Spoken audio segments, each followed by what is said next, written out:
This shop looks popular today. Wonder what the occasion is.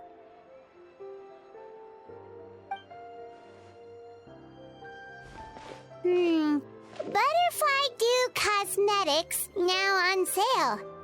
Huh, looks like it. Oh, Sigewinne's here too! Hey there, Sigewinne! Hello there, Traveler and Paimon. I hope you're keeping yourselves fit and healthy. You bet we are! So anyway, what are you doing here, Sigewinne? The Duke insists I take regular vacations in the court of Fontaine. This one just so happened to coincide with a promotion for a new skincare product, so I came over to take a look. I like to keep up with the latest industry developments when I can, to help me with my magazine articles. Wait, you write? For a magazine? Which one? It's called Beautés en Fleur, and it's run by the Fontaine Beauty Association. I've done lots of articles about skincare for them, using the pen name Maritime Flower. Oh, wow! You're a Maritime Flower? If Paimon's not mistaken, you're one of the leading figures in the Fontaine Beauty Association!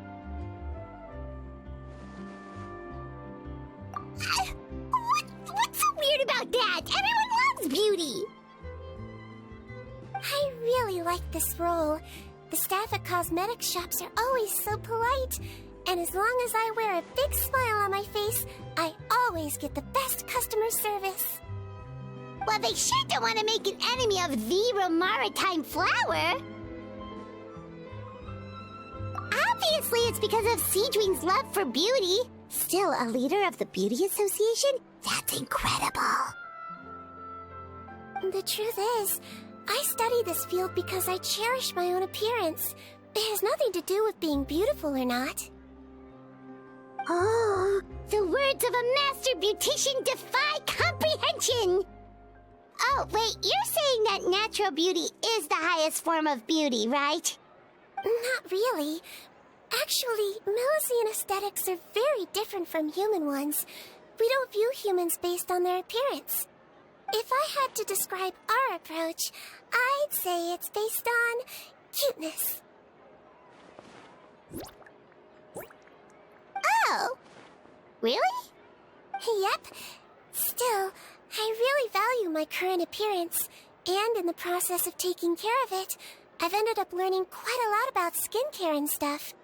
It turns out, my knowledge and experience is pretty popular with beauty product lovers. It came as a big surprise to me, though. Oh, Paimon gets it now. But speaking of your appearance, how come you look human anyway? Are you, like, only half Melusine?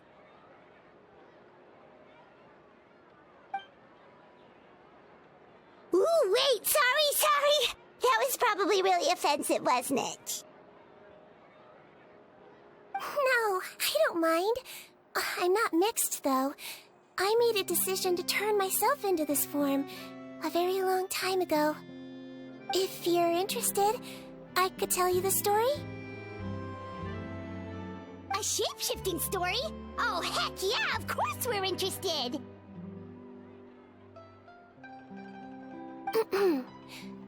Once upon a time...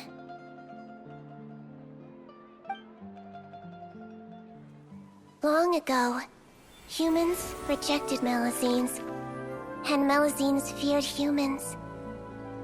There was one Melusine who became fascinated with human medicine, but no human wanted her help. And there was one girl who liked Melusines, so no humans would make friends with her. So, the Melusine became the girl's friend, and the girl became the Melusine's patient. Your checkup's all done. You're still in perfect health. Thank you, Dr. Melusine. In this game of doctor and patient, a friendship was born. Then, one day, the girl fell ill. The Melusine was the only doctor to arrive on time, but the adults sent her away. Scram! Melusines can't be trusted! So just because I'm not human, I can't save my best friend. In desperation, the Melusine approached the frightening witch. She begged and begged until she got a reply. If you take this potion, concocted of sin, you will gain a human face and grow human limbs. But then, you will lose everything that attracted this friend of yours to you in the first place. Can you accept that? The Melusine did not hesitate for very long.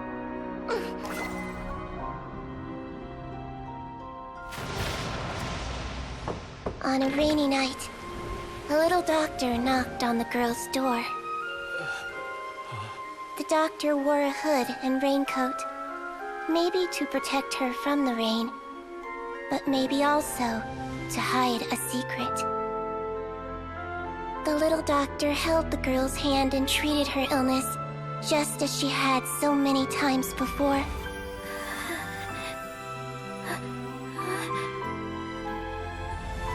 Dawn came, and the little girl's condition improved.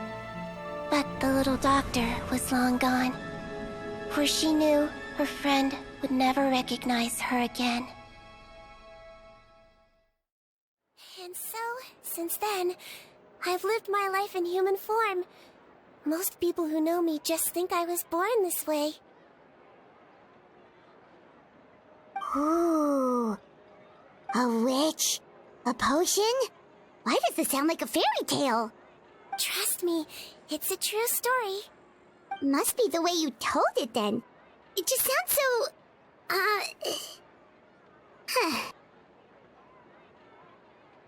Yeah, not every Melusine would take human form to save their human friend. That must have been a huge decision. Treating patients is a doctor's duty. We must always find a way, even when the going gets tough. Ugh. It's so crazy that they turned you away just because you were a Melusine, especially when their daughter was so sick. Well, sometimes appearance can be a real barrier. But that was a long time ago. I like how I look now anyway. Paimon too! You're super cute this way. Attention customers! Thank you all for waiting. Now, on behalf of our skincare partner, I'm delighted to announce that our exciting new product is now officially on sale! Wow, there we go! Let's have a look, shall we? Oh, Paimon, if you want to buy any skincare products, I'll be happy to give you some suggestions. Really? Personal advice right from a leader of the Fontaine Beauty Association? What an honor! Allow me to introduce our newest skin lotion, Butterfly Dew. I'm sure many of you have already read about this product's trials in the newspapers. To say that it improves skin quality is an understatement. This product gets its name from the way it transforms your skin and makes it glow anew, like a butterfly emerging from its chrysalis and spreading its wings for the first time. We are thrilled to have the inventor of this fantastic product with us here today. Please welcome Mr. Rawat, a researcher from the Fontaine Research Institute. Now, without further ado, I'll hand over to Mr. Rawat to tell you all about what Butterfly Dew can do for you. Thank you. Hello, everyone. I'm Rawat, and I developed Butterfly Dew. Wow, what a looker. He's a researcher? Wow, he's really challenging the stereotype. It seems that everyone is surprised by my entrance. Or should I say, my appearance. I'm well aware that researchers are generally better known for their brains than their dashing good looks. In that regard, I do believe I break the mold somewhat. Of course, appearance is a skin-deep way of defining a person. And yet one's appearance can be a very real set of shackles, holding a person back in their life. It can rob a young person of their self-confidence when applying for a job, dissuade a young lady from approaching the one she loves. Our actions are at the mercy of our appearance, and we slowly become the very person that the outside world sees us as. But what if I told you that those shackles can be broken? If our appearance prevents us from changing, then let us first change our appearance itself. Wash away moles, birthmarks, and wrinkles, and they can no longer rob us of our confidence. Replace them with luster and radiance, and we shall never again hang our heads in shame. That is why Butterfly Dew exists. Its mission is to allow us to shed our pupae, undergo a complete metamorphosis, and embrace a new life. Well, whether it actually works or not, after that speech, Paimon's already sold! Mr. Rawat, could I ask if you've used this product yourself? Of course, I tried it many times while I was testing it. You can consider me a product ambassador. Wow, then it's sure to work! Still, I don't expect to convince you just by blowing my own trumpet. So, could I get a volunteer from the audience to try it out? Oh, Paimon volunteers!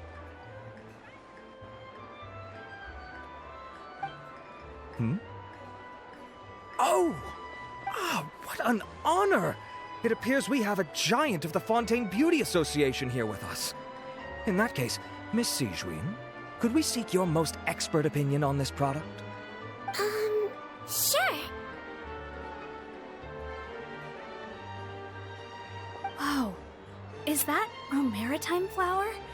They say she's the pickiest user of skincare products in all of Fontaine. Here you go.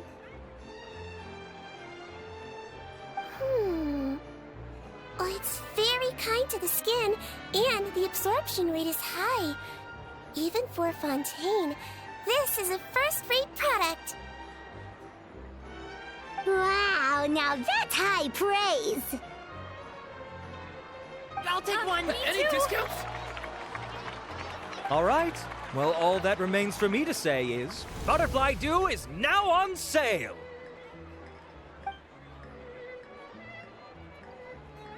Think we should buy a bottle too? Huh, of course you bring up Mora. Fine, Paimon will pay out of her own pocket and even share it with you. There, does that sound fair? And if you're worried about whether it's the right product for you, well, luckily for us, Sigewinne's here, so we can get an expert consultation.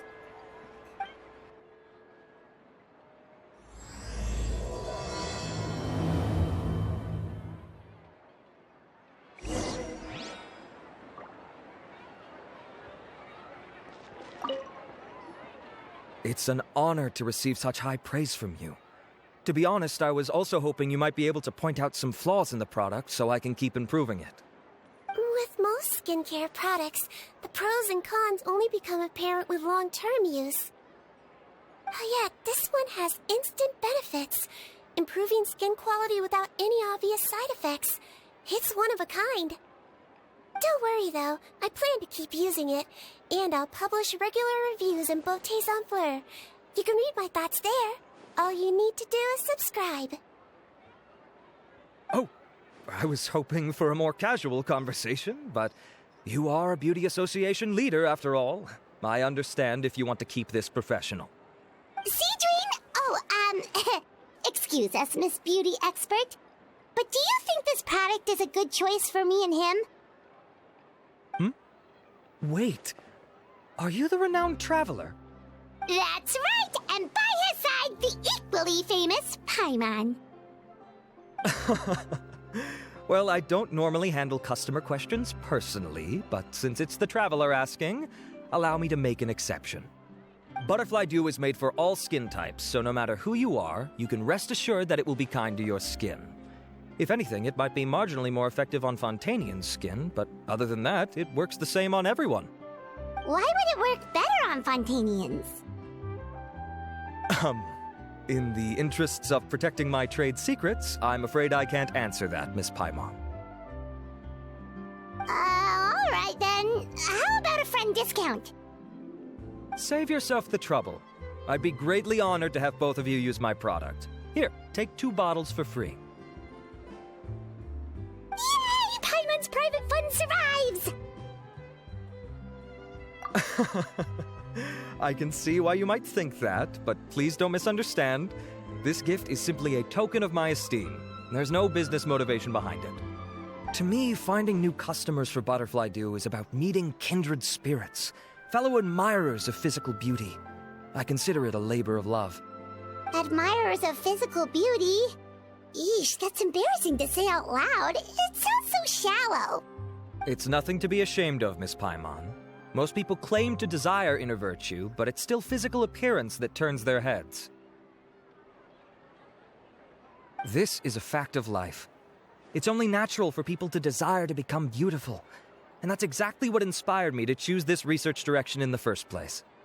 You're right. Everyone loves beauty, don't they? Look at the time. My apologies, but I have other things to attend to.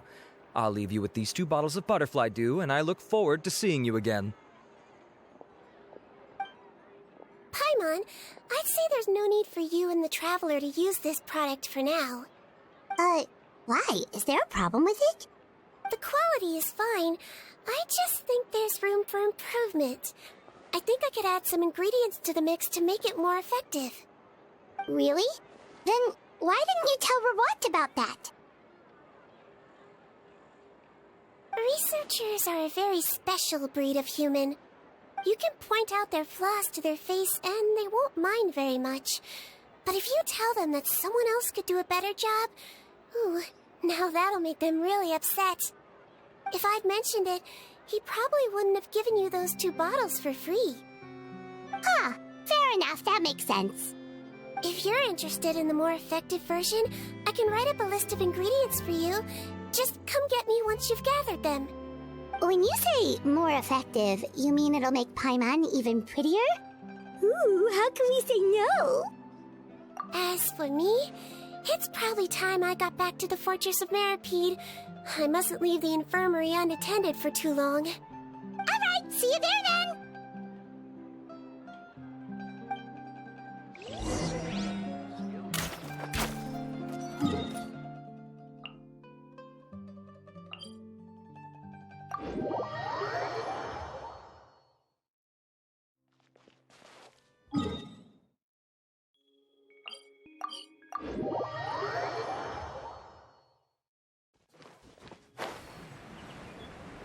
Just up ahead, Traveler. The ingredients for Sigewinne should be nearby.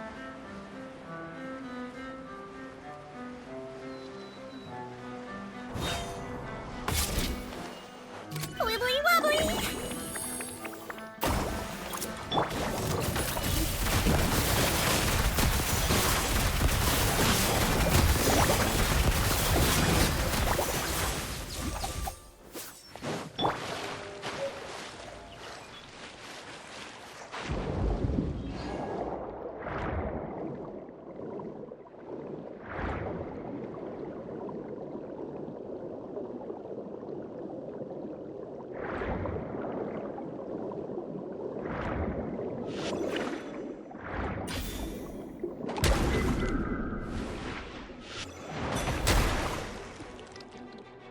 Great! That's everything! Let's head to the Fortress of Meripede!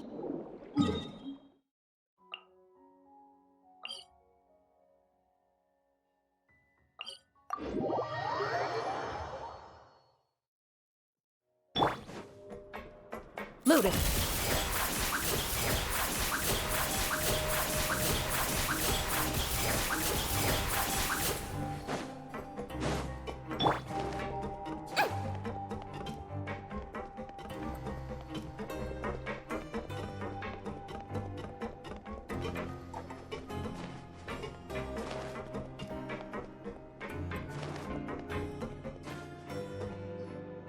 Whoa, the infirmary is packed!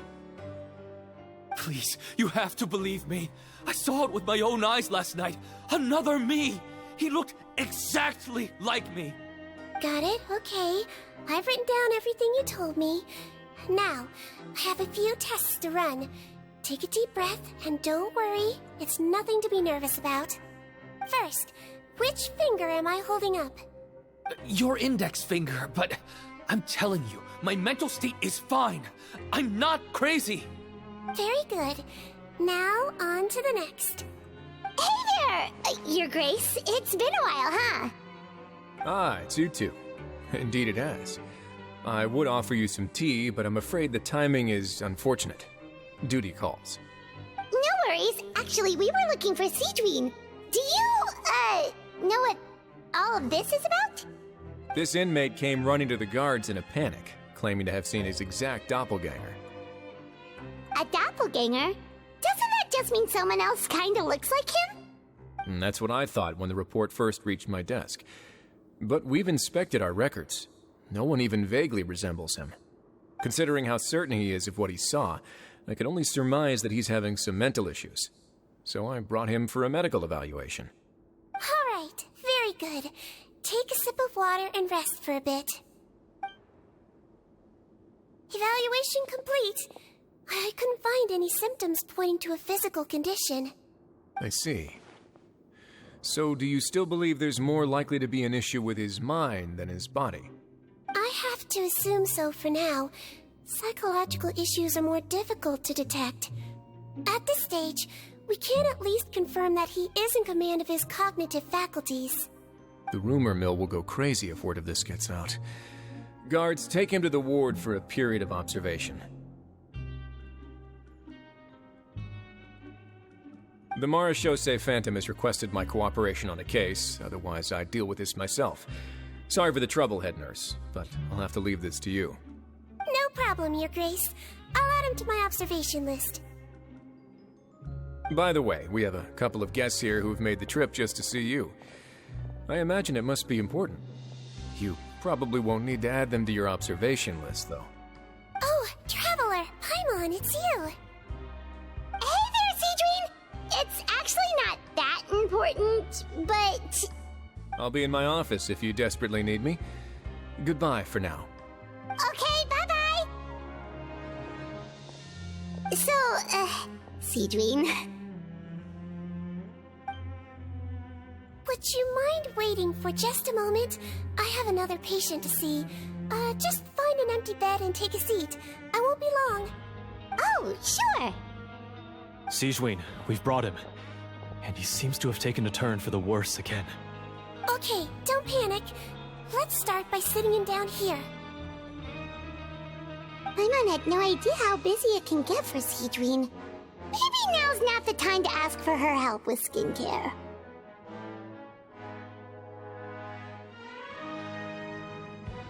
Good point. Besides, it might actually be interesting to observe her at work. Well, this could hurt, so I suggest you take a deep breath first. Did his face melt? What happened to him? It's anyone's guess. His face melted off shortly after arriving at the fortress. But since he's a serious offender, he can't be allowed out for medical treatment. Best we can do for now is ask the head nurse to give him something to manage the symptoms. Oh, this is gonna be awkward. We still need to bring him to the Marechaussee Phantom for questioning. What if he scares them half to death? Will that be our fault? The Marechaussee Phantom? Does this have something to do with the case Risley's dealing with? Yep, it was a huge case. They bagged a few dozen crooks in one fell swoop. And this guy's the baddest apple of the bunch. He harmed countless people. And now, it looks like it's all finally catching up with him. You done gawking? Not yet. I need to check the severity of your ulcers to decide the right dosage. Don't worry. We Melazines have a very different sense of aesthetics from humans. To me, he just looked like a little kitty with slightly scruffy fur, but still just as cute. Don't patronize me. Do I look like a kid to you? Just give me the meds and let me out of here. I already missed my cell. Hey, lose the attitude. You dare talk back to our head nurse like that again? Your days are numbered. Oh, it's fine. Okay, I'm going to apply the medication now. Tell me if it hurts, all right? Look how nice Sigewinne's being. And he still talks to her like that? What a nasty piece of work. Can I leave now? Wow, not a peep. What a brave little guy. Thank you, Sigewinne. And I apologize for the trouble. So, Traveler, Paimon, did you bring the ingredients? We did, but we don't want to interfere or anything. You're busy saving lives here. Oh, don't be silly. I agreed to it, didn't I? Just hand me the ingredients, and I'll make some time to whip it into the improved version for you. Take a rest here if you want. Or, if you're not tired, I hear they're holding a new pancreation tournament in the administration area. Or alternatively, is there anything we could help you with, Sigewinne? That's right! Let us help you out! It's the least we could do! Good point. Kind-hearted humans start to develop guilt if they accept free help from others. Don't worry. I'll take a look at my schedule. I'm sure I can find something to treat this condition. I gotta warn you, though, it'll be tiring work. So I suggest you take a break first, then come back and see me when you're ready.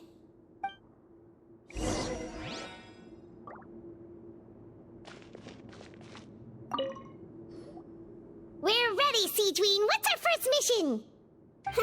I found the perfect job for the traveler. First, I'd like you to lie down in this bed.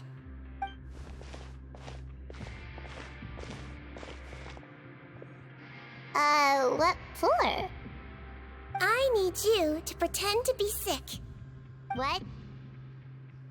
Oh, is it that difficult? I thought you did a pretty good job last time. Oh, so you knew. I sure did. He was way more interesting than the usual malingering inmates, and you played along very well, Paimon. I observed you two for quite a while after that. Well, this is awkward. But why do you need us to do it again now? No time to explain. My next patient will be here any second. Please just do as I say. You can, pretend like you've got a nasty headache, and throw in some dry heaving for good measure. Okay.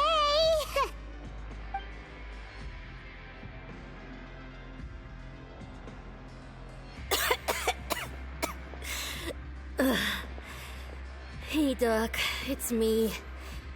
I'm only here because my mom won't stop pestering me about it. So annoying. Well, your mother has enough on her plate with a busy job. Well, the last thing she needs is to worry about you being sick as well. I know. I shouldn't treat the place like a playground. Shouldn't go swimming in the lower levels where we join up with the sea, because it'll give me a cold and distract her from her work. I thought I'd be able to have some fun here at the fortress for a few days, but it's always, don't do this and don't do that. All right. Sit yourself down and I'll take your temperature. Your fever still hasn't gone down. Well, here's your medicine. 1 cup for starters, and we'll see if it helps. But Doc, it's so bitter. Do I really have to drink it? I mean, I'll be fine, right? I've got an uncle who caught a cold. His fever went away on its own after a couple days. Can't you just write me a note saying I'm on the mend? I just need something to keep my mom off my case. I sure can. You're a very brave boy after all. Huh? Brave? What makes you say that? Well, if you want to rely on your own immune system to clear up your fever, then you'll have to tough it out like this guy.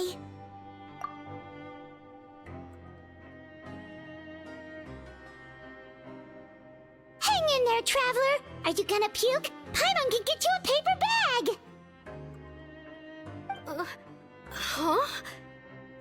As long as you're tough enough to get through the nausea and dizziness caused by the high fever, you'll be right as rain after just a few days' rest. And if I'm not tough enough? Hey! Wake up! Wake up! Put it this way. At least you'll never have to see the doctor again, right? I think maybe I'll take that medicine after all, if that's okay. Oh, of course. Here, it's still warm. It's so bitter. All done. Great job, you two. That kid really doesn't know what's good for him. His mother's a guard here. She's been working back-to-back shifts lately, but unfortunately his father's away on a business trip right now. She had no choice but to bring her son here for the time being. He was quite happy at first. He seemed to think that the Fortress of Meropide would be all fun and games. So you made us put on that act just to scare a kid into taking his medicine? That's a pretty sneaky trick. Seems like there's a whole side to Sigewinne we never knew about. It's a technique I learned from my teacher. Oh, you had a teacher? Was she a Melusine doctor too? She was human. She passed away a long time ago. Oh, sorry. No, it's fine. I really liked my teacher, so it's always nice when I get to talk about her with other people. She was a traveling doctor, and since she didn't have a clinic, she'd go out and visit her patients wherever they were. Dealing with the badly behaved ones was her specialty. She used to say, if you can scare the little brats into taking their medicine, you won't have to hear them wailing and screeching when their condition gets worse. She sounds like a pretty strict teacher. Strict? Well, that's not how my teacher saw it. She thought of herself as terrifying to kids. Strange way for a doctor to describe themselves. Now Paimon's curious to know what she looked like. As it happens, I actually have a picture of her. Oh, wow, yeah, okay, that'll terrify the kids. Yep. All the children she treated thought she was a witch. Why does it almost sound like you're envious of her? Oh, because I am. If she was here, all the children would take their medicine without any need for tricks. A doctor who looks like a witch. True, they wouldn't dare try anything funny with her around. Oh, me, on the other hand, it's hopeless. Children aren't afraid of me at all. That's actually a good thing, you know? Oh, my next patient should be arriving now. Would you mind lending me a hand again? Sure thing! On to the next mission!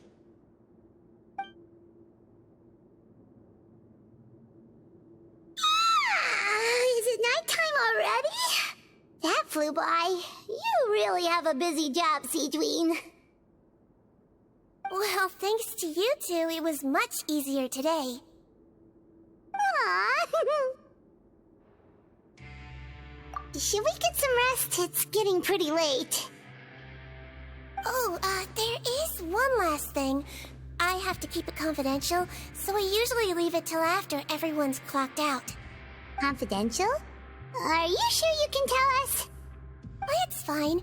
You're not living here anymore, so it's okay if you know. All it is I have to prepare some ingredients to make healthy meals with. Wait, you mean those healthy meals? My patients refuse to eat any healthy meals I prepare in front of them, so I have to prep the ingredients in secret, then let the chef at the Coupon cafeteria handle the rest. Considering even the chef's version makes people uneasy, it really makes you wonder what's in it. You want to find out? I can teach you how to make it. That way, if you ever suffer from exhaustion on your future travels, you can prepare a healthy meal for yourself. It's really good for you, you know. Sure? Guess we can help out one more time.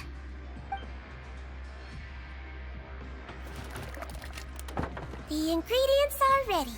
Now, put them on the table and add them in the order I tell you. First, we add this special slime condensate, stir it thoroughly, then pour it in. Oh, see that? It adds elasticity. It looks just like tasty jelly, doesn't it? Yeah, it really does. Until you remember it's slime condensate. Next up, xenochromatic crystals, You want to crush them up into a fine powder, like powdered sugar. Wait, are those from Fontimer Aberrants? Are you sure they're edible? Finally, we'll need some high-protein meat. Frogs are an excellent choice. You just need to clean their innards, and then you're left with some lovely, tender meat. Oh!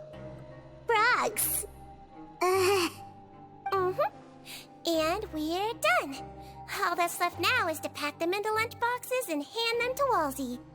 Yesterday in the production zone, I noticed an inmate who's been working for 2 days straight. That means it's a healthy meal for him tomorrow. Sigewinne really does have the inmate's best interests at heart.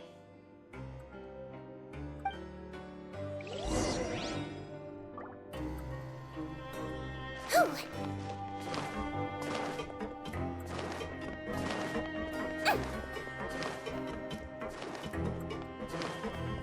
Don't slip and fall.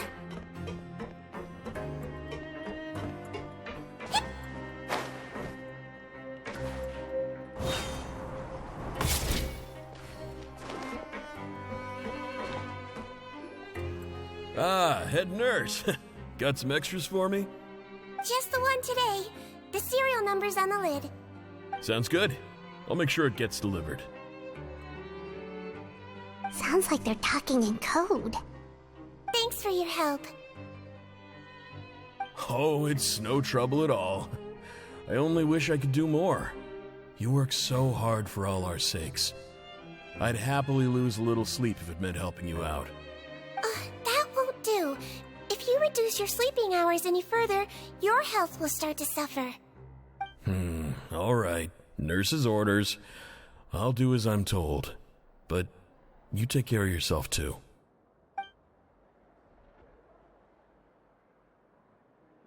Well, I'm done with work for today. Thanks for helping out, you two. Seems like the guards and staff here have a lot of respect for you, Sigewinne. In just one day of helping you with your work, it feels like we've done a lot for the fortress.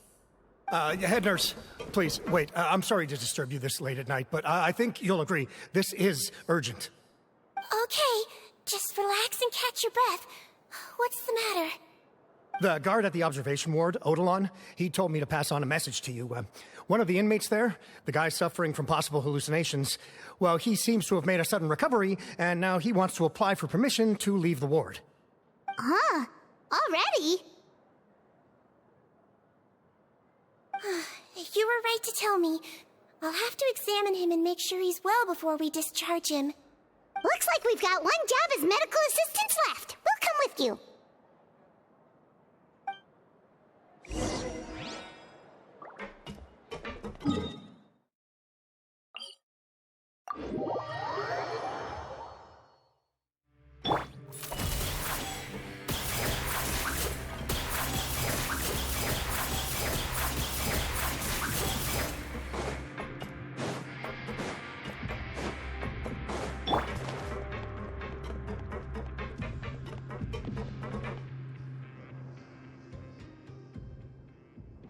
Ah, head nurse, you're finally here.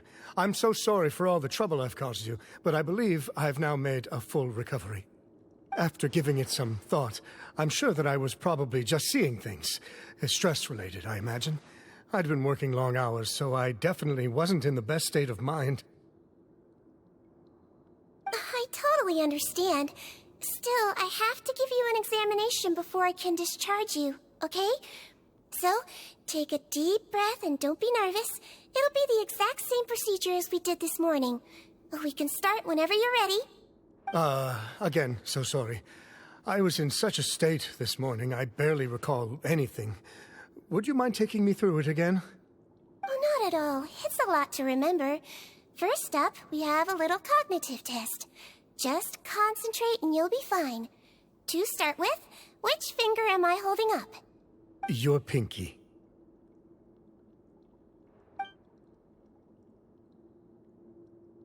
All right. All indicators seem normal. So it was a stress-induced hallucination after all? Well, we've certainly had previous cases of mental illness caused by overwork, which is why I carefully observe everyone in the production zone. I wonder how I managed to miss the signs this time. Please, head nurse, you shouldn't blame yourself. I'm just still adapting, that's all.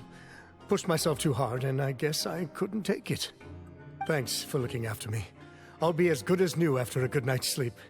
And if you can give me the okay, I know I'll sleep better back in my good old dorm. It can be difficult to relax in an unfamiliar environment. Alright then, you can leave the ward. I suggest you take 2 days off to focus on your recovery. I'll take you off the observation list for now, so you're officially discharged. Great. I can't thank you enough, head nurse. Mr. Odilon, could you escort him back? Of course. I'm on guard duty in the administrative area tonight, so nothing will go wrong. You have my word.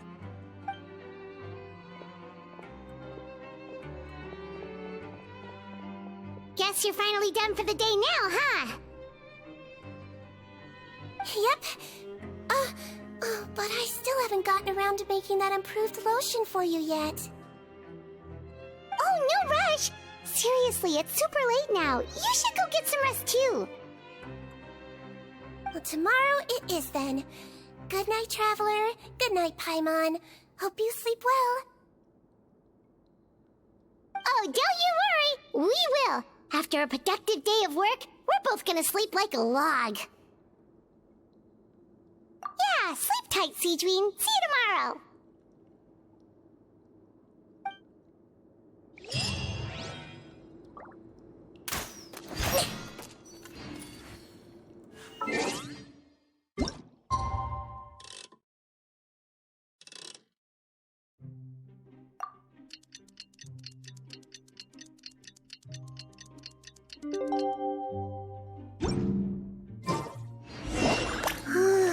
Paimon really did sleep like a log.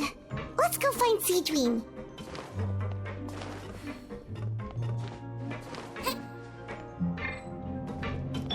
Ready.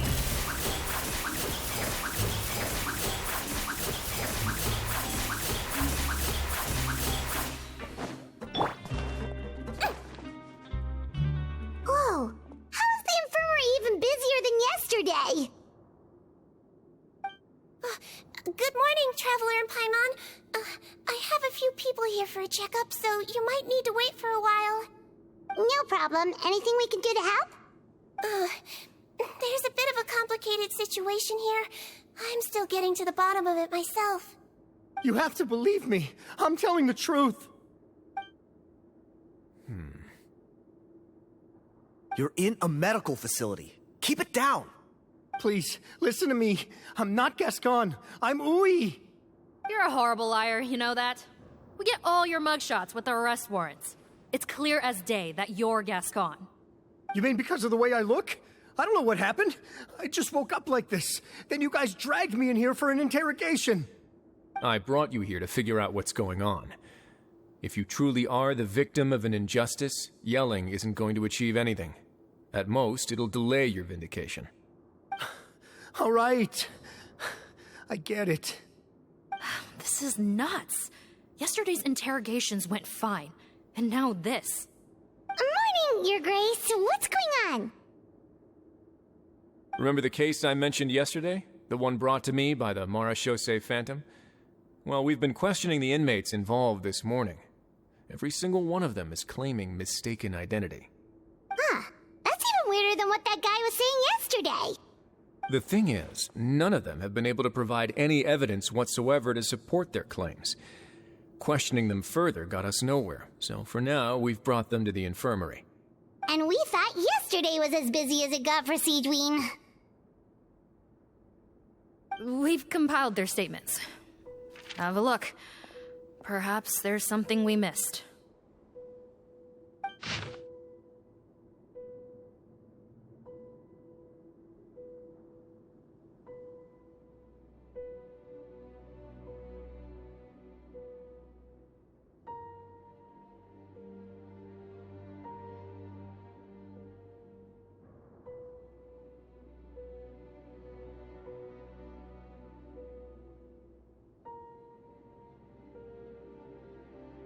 Wait.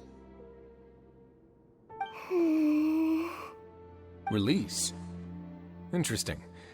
The inmates they spoke of in their statements appear to all be due for release today. I noticed that too. If that's their plan, they're underestimating us a little. Every serious offender claims that there's someone else who just so happens to be due for release today. And they're expecting us to go along with that. All the more reason to be cautious. Lumberzar, check the release list for today and make sure no one gets processed. We're gonna need an excuse, though. Just say we're out of forms, and that we're furiously printing more as we speak. I'm on it.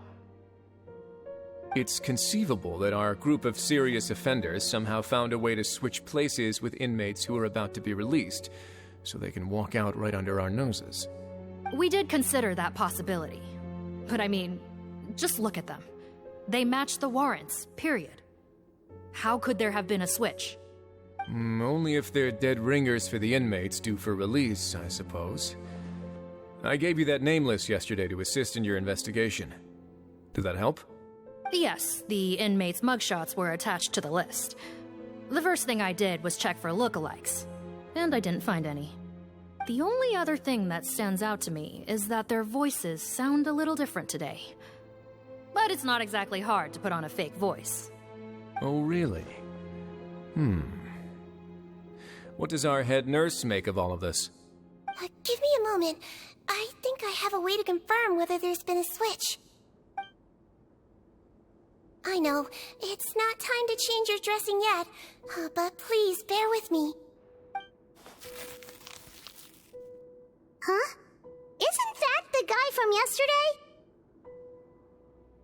This should be Honore.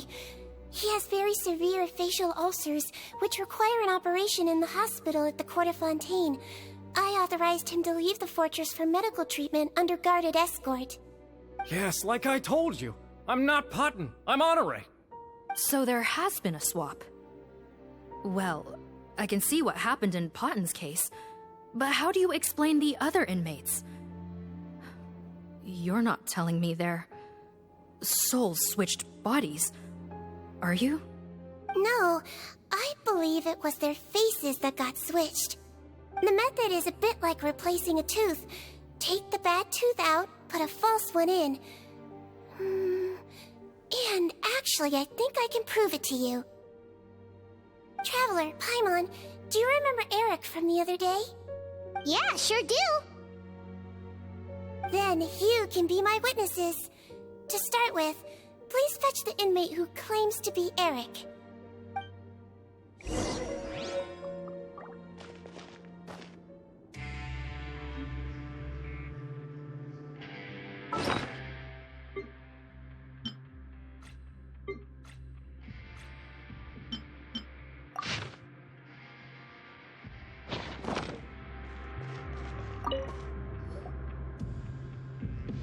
So, you're Eric?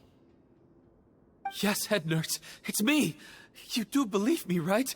I need to do another examination on you. Same procedure as yesterday. All right. It's the cognition test first, right? So I need to concentrate. Now, try to recall if you can. The last time we did this test, which finger did I hold up? I believe it was your index finger. But that means... Huh? So, basically, last night, the Eric who said he saw another him suddenly recovered and applied to leave the observation ward. Sigewinne did another test before letting him leave, but that time, she held up her pinky finger. Huh? I don't know about any test last night. There was nothing to do in the observation ward, so I went straight to bed. Then I somehow woke up in a high-security cell. Well, in that case, there is a reasonable explanation for the strange events of the past 2 days. So, what exactly happened? The gang of serious offenders wanted to break out of prison, so they identified a group of scapegoats, namely inmates whose terms were almost up, and planned to switch appearances with them. Last night, When Odilon was on duty, they ambushed him and had one of their group switch appearances with him using their face-swapping method. That allowed them to avoid scrutiny from the other guards. Then, once all the other inmates were asleep, Odilon spent his night shift carrying out the remainder of their switcheroo plan. However, they made one mistake. Henri changed his appearance to match Eric's earlier than he should have done, and ended up being spotted by the real Eric. Real Eric came to the guards for help, but we didn't know then what we know now, so we put it down to hallucination and sent him to the observation ward. However, since one of the gang members was posing as a guard, they simply changed real Eric's appearance and had their Eric take his place, muddying the waters even further. Right, because I put Eric on the observation list by then, and no inmates on that list can be processed for departure until I've discharged them. Hence why the imposters had to pull that little stunt to get fake Eric off the list. Yeah, it all makes sense now! The Duke cracked the case! Well, I can't fault the reasoning. But I'm afraid that we ruled out the possibility of face switching very early on in this process. Criminals altering their facial appearance to commit crimes is nothing new. In fact, one of the explicit duties of the Malazines in the Marechaussee Phantom is to identify criminals in disguise. We carefully examined all the suspects, and there is no evidence that any means of disguise were used in this case. Huh. Well then, how do we explain all this? So far, it seems more likely that the gang stole documentation belonging to the inmates due for release, and are using that to commit identity fraud. Actually, there is a potion that can completely change someone's appearance. If they use that, even a Melazine wouldn't be able to detect it. A shape-shifting potion? Forgive me, head nurse, but this is the first time I'm hearing about it. If such a potion truly existed, it would jeopardize our entire investigative process at the Marechaussee Phantom. Are you certain of this? Yes, I am. But...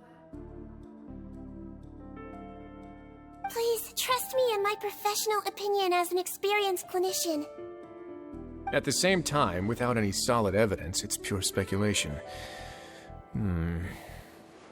If we can round up all the inmates suspected of switching places, then have a little talk with both sides, we might just get our answer. Yep, let's do that. Okay. Well, it was our negligence that meant we had to come and conduct these post-internment interrogations. And I know it's put you out. We'll do it your way. Your Grace, bad news.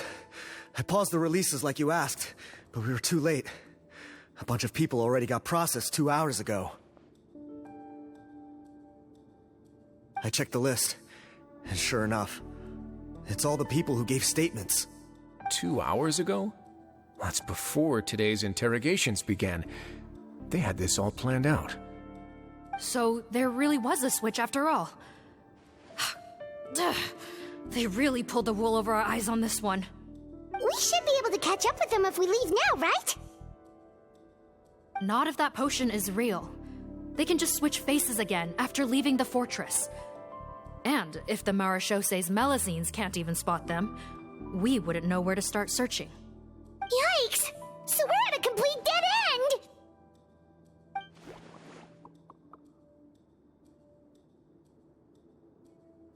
Well, technically there is one more lead we could follow up on. We were only able to arrest this gang thanks to the help of a researcher from the Fontaine Research Institute. I believe his name is Rawat. Oh? Rawat? Isn't that the handsome guy we met at that skincare promotion? Handsome? Maybe from a human point of view. I just remember that he specialized in potions. One of the crimes this gang is charged with is the manufacture and sale of illicit drugs. According to Mr. Rawat, they appear to have stolen technology he developed through his research and used it in their operation. At first, he thought it was a typical case of intellectual property infringement, and he tried to negotiate with them. But once he discovered their criminal operation, he reported them to the authorities. Thanks to his report, we were able to swoop in and arrest them all in one go. What a hero! Bet that took courage on his part. No doubt. This is worth following up on. As the one who snitched on them, it's highly likely that Rawat will be targeted by the escapees.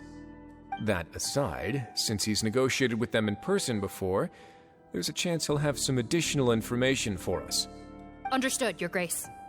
My team and I will head to the Fontaine Research Institute right away. In the meantime, please keep an eye on the face switch victims for us. Of course. Miss Morgan, I'd like to come along and help you catch these criminals. Huh? Why's that? Well, I'm the one who discharged the fake Eric last night, so I feel partly responsible. Don't say that, head nurse. Your focus was on the inmate's health, and rightly so. We can't ask you to help with arresting criminals. That's our duty. I also have a more personal reason. Potton is a patient of mine, and if I don't get a new batch of medicine to him in time, his condition will get much worse. Look, head nurse, I completely understand where you're coming from. But arresting criminals is dangerous business. And if anything happened to you, none of us can afford to take on that responsibility. Don't worry. I can defend myself just fine. You say that, but still... If I may, Miss Morgan, Sigewinne is the one who raised the potion hypothesis, and I'm sure she has far more expertise on the topic than your team. My suggestion would be to bring her with you. And if you really are worried for her safety, then...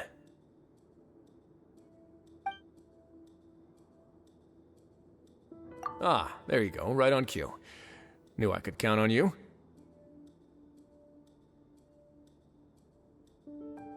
Okay. Well, since this plan has the Duke's blessing, far be it from me to refuse. We should head off immediately. Time is of the essence.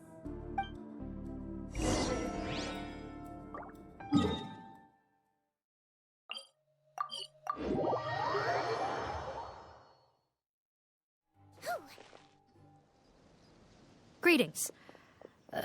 Sorry to impose, but I'm afraid we're here on urgent business, and we're gonna need you to cooperate. The Marsh is a phantom. Let me guess, you're investigating some more illegal research? Not this time, no. We're looking for a researcher. Do you know where we might find Mr. Rawat? Rawat. Oh yeah, Mr. Handsome, right? He actually doesn't work on site here very often. There's a handful of researchers in the nearby area who know him pretty well, though. You can see what they know. Just a handful? Paimon figured he'd be the most popular guy around. Well, I guess you could say he's popular, at least on a superficial level. He's blessed with good looks, so he tends to make a good first impression on people. But in all his time here at the Fontaine Research Institute, I don't think he's ever had a single deep conversation about his research with his peers. That's no way to make real friends around here.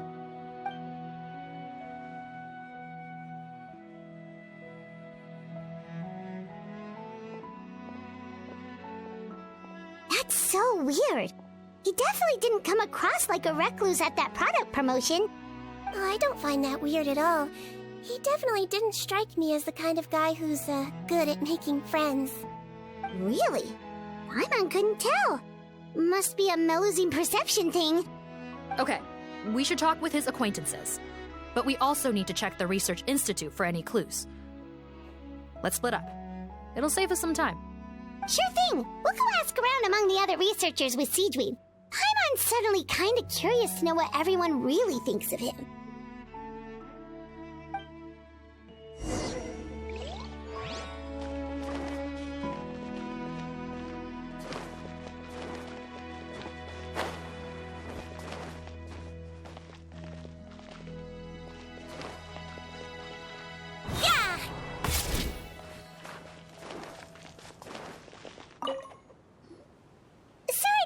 Sir, but are you Bertram?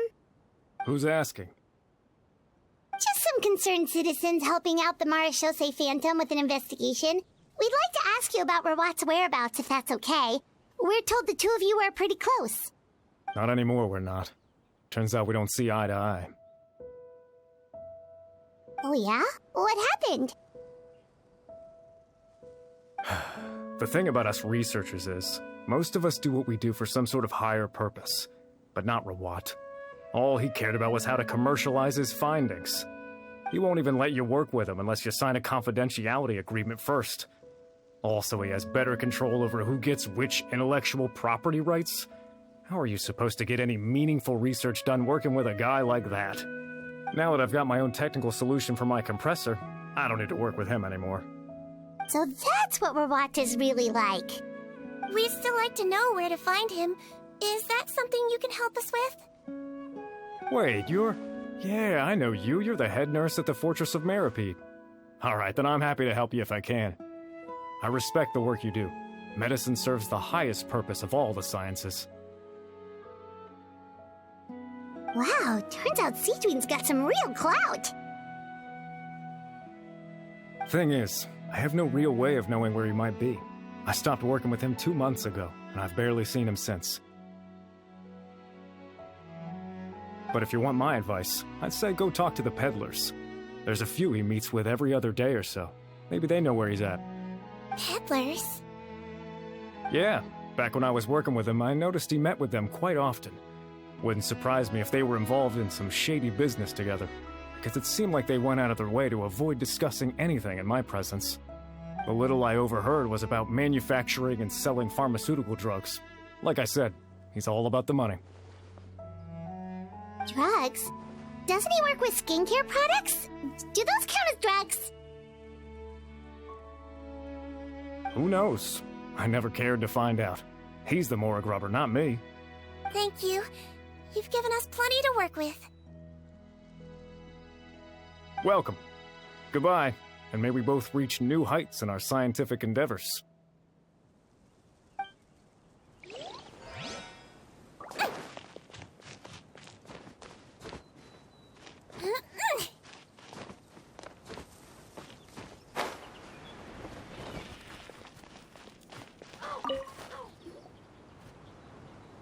Excuse us, are you Audrey?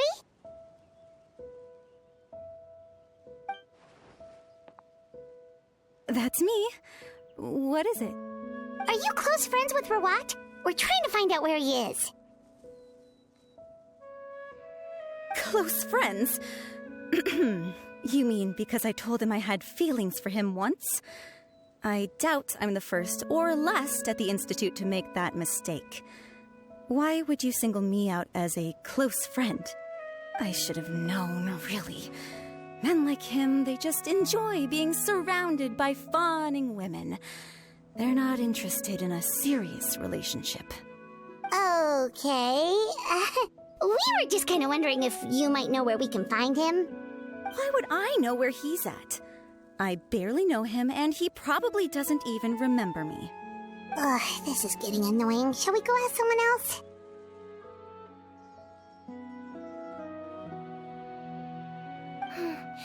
I think she knows Rawat better than she cares to admit. If we leave now, it might be a wasted opportunity. Maybe, but we're not going to get much out of her while she's in this state, are we?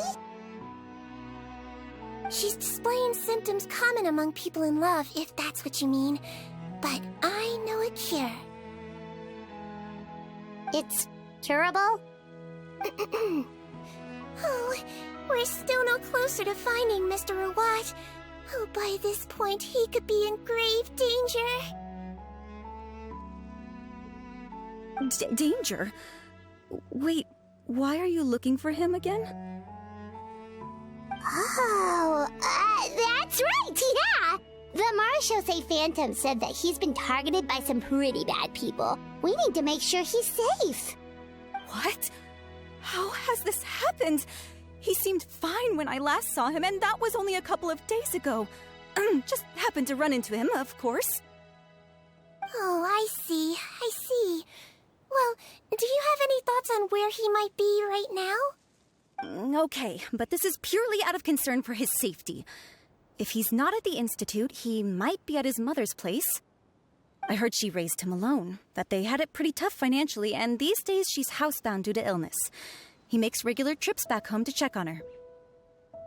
Oh, okay. Do you know the address? Nope, sorry. I only found out the thing about his mother because it came up in conversation once. I was just trying to find out more about him, so I could get to know him better. When I told him I had a crush on him, I offered to help him take care of his mother. And yeah, maybe that was a stupid idea, but did he really have to yell at me for it? It's like, fine, I can take no for an answer, but what's with the temper tantrum? Unbelievable. These guys only want to show you their charming, well-groomed exterior. They can't stand it when a few home truths shine through. Looks like her love syndrome is flaring up again. We need to find out Mr. Rawat's mother's address. Let's check with the marechaussee officers when we regroup. Cool, sounds like a plan.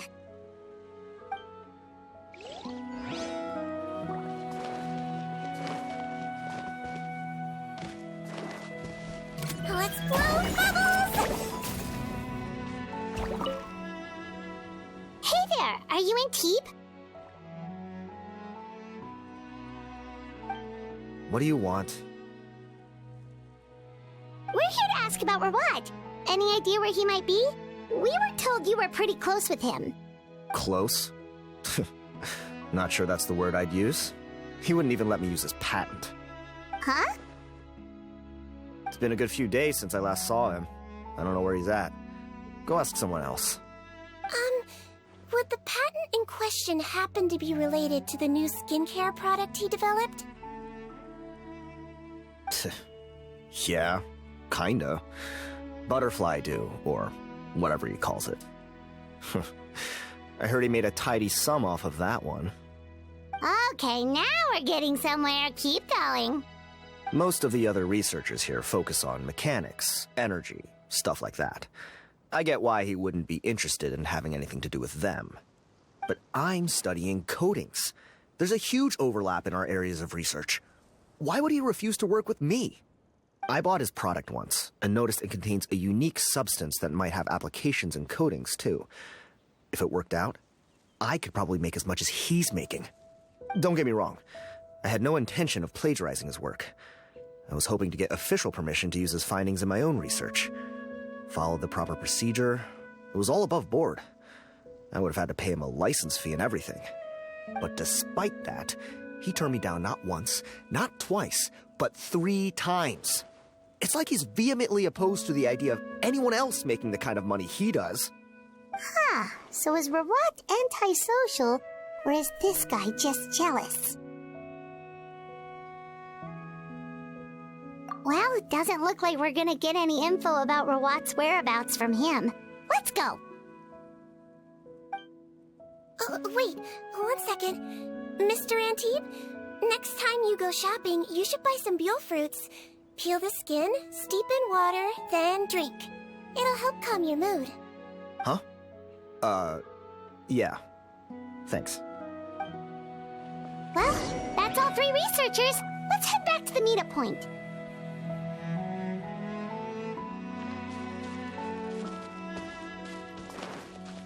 Don't slip and fall.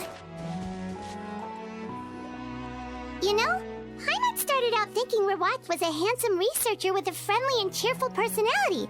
It's such a surprise to learn that his peers have a different impression of him. So, what's your view of him now, Paimon? A handsome researcher whose difficult upbringing turned him into a profit chaser with a chip on his shoulder? So your thoughts about his appearance haven't changed at all? Well, his looks are kind of a big deal, at least in Paimon's opinion. How does such a handsome guy end up being so antisocial? Even with his difficult family background, it just doesn't make any sense. You can't judge a person solely based on their appearance. Head nurse. Traveler. I assume you've spoken with the researchers. What did you find out? Bertram mentioned Rawat's involvement with some pharmaceutical merchants. Do you know if he's registered any pharmaceutical brands? Since he was a whistleblower on such a huge case, I ran a background check on him.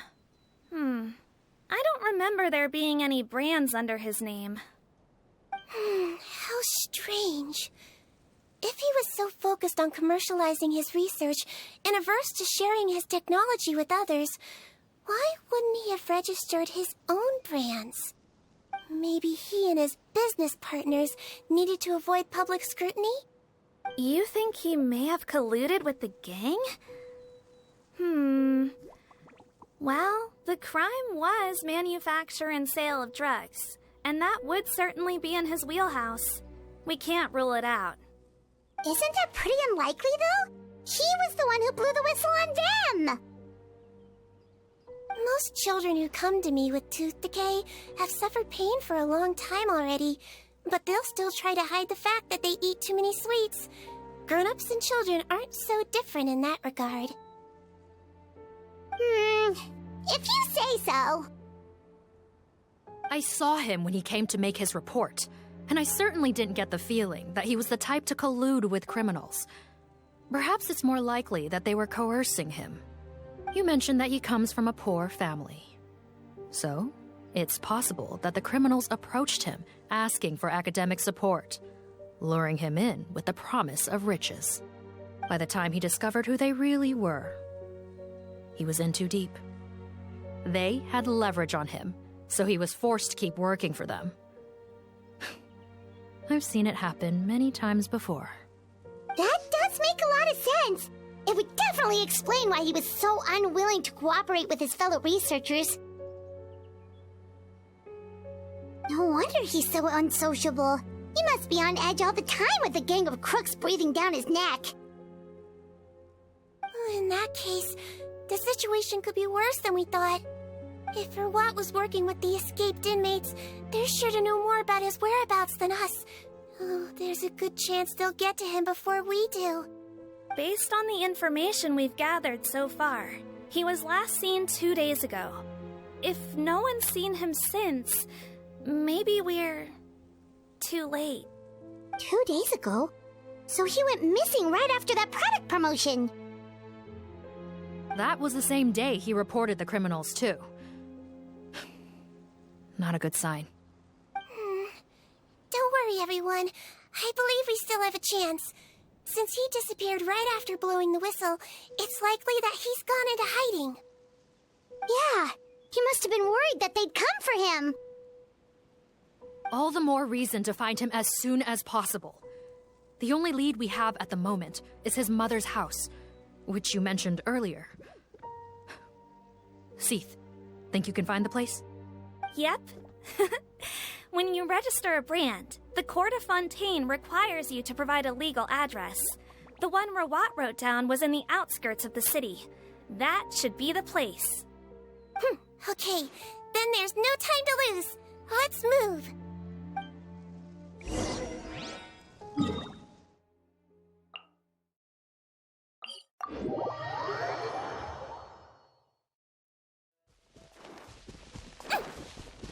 Don't slip and fall.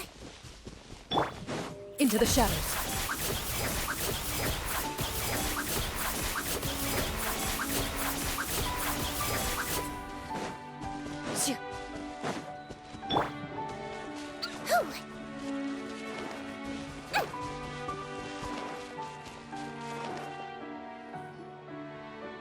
All right, this should be the house. I'm pretty sure this was the address. Okay, I'll knock.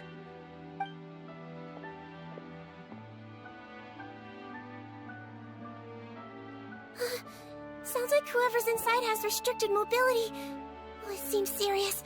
What's the fastest way to get this door open? Break the door down? No, I'll handle it. Let the expert deal with it. There'll be a mountain of paperwork if we damage a citizen's property.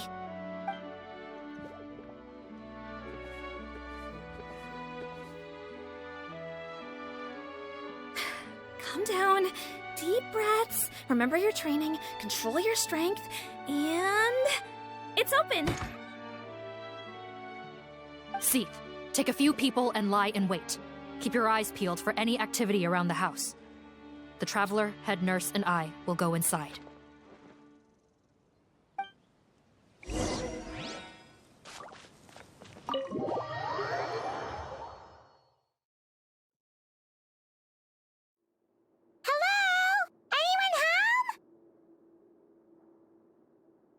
Oh, there. On the bed, there's an old lady. That's gotta be Rawat's mother, right? She doesn't look like she's in any state to be answering our questions, though.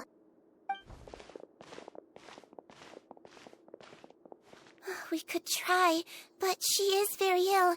We mustn't force it. Well, doesn't look like Rawat's here. She's the only one we can talk to. Yep. Allow me. Hello, ma'am. Might I ask if you're Rawat's mother? We are trying to locate him.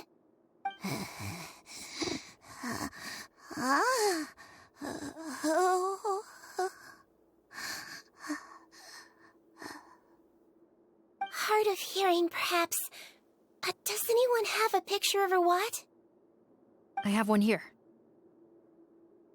I'd like to show you a photo, ma'am. Is this your son? Do you know where he is?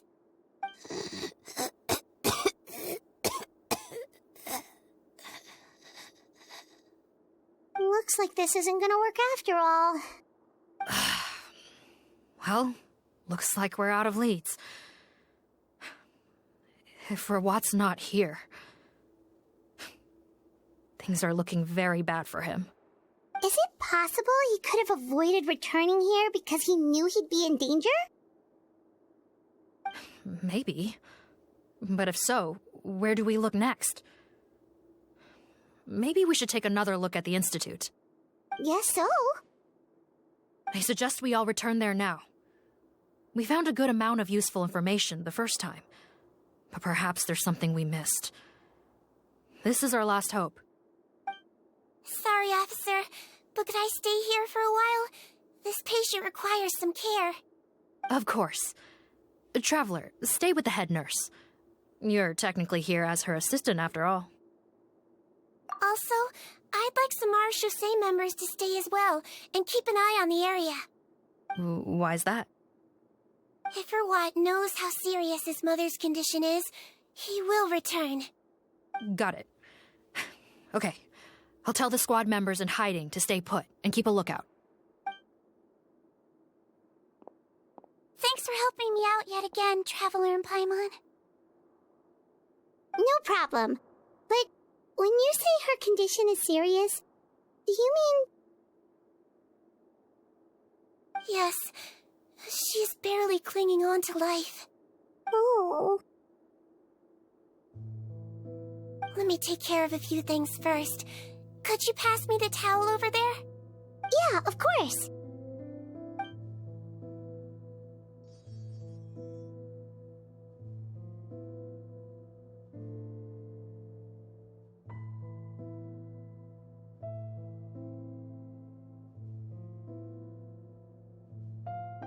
I can tell that her family has tried a lot of different treatment methods, including some very expensive medicines.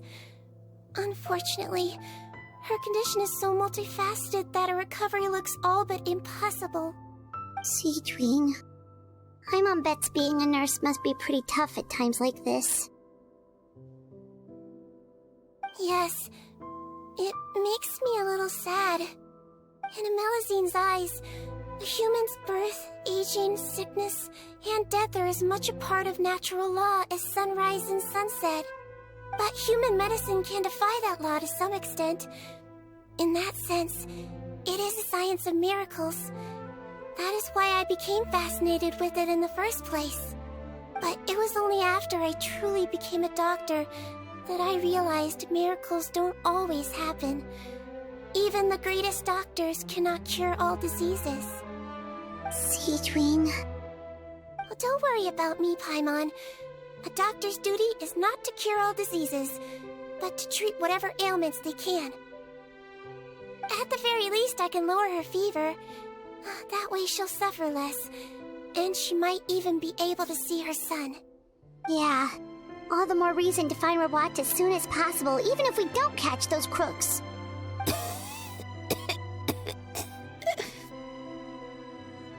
Oh, her fever is getting worse. Could I get some hot water?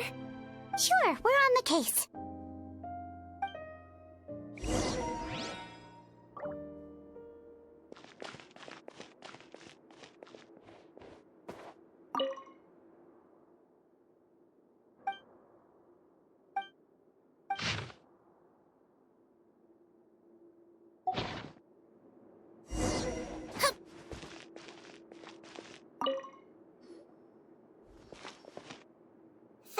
water? Sure did. And look what else we found. Judging by this journal, it seems like Rawat has a private lab.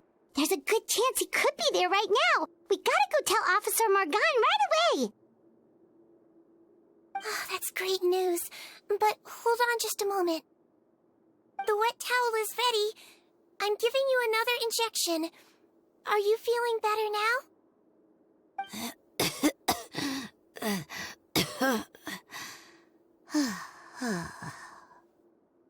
It's all right. We'll go bring him back. Please hang in there. Thank you.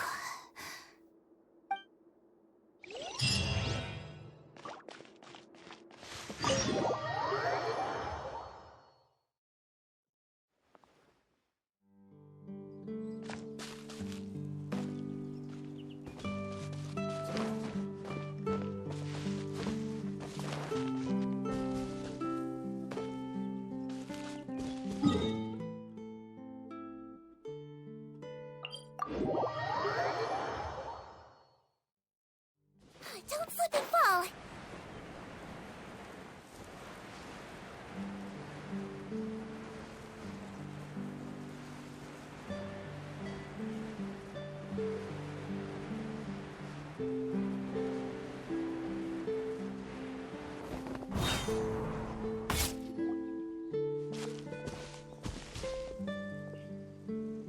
It's Officer Morgan! They're already here!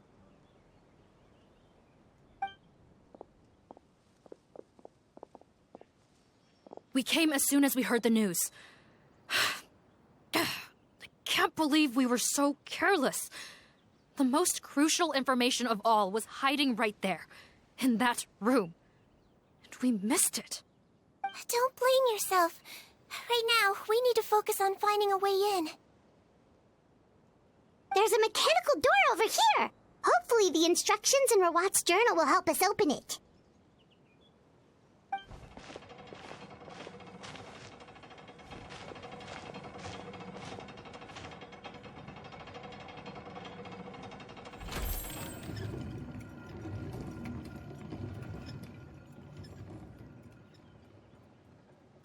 It's open. Let's go in.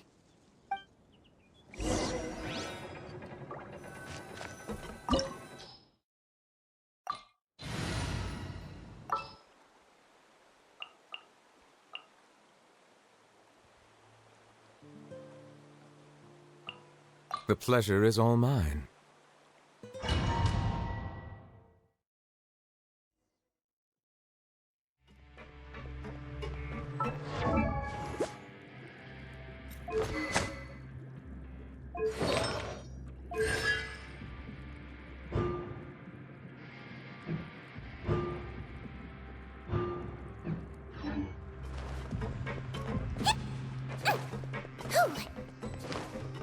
How did they get in here?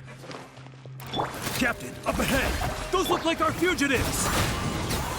So they found this place too? Don't let any of them escape!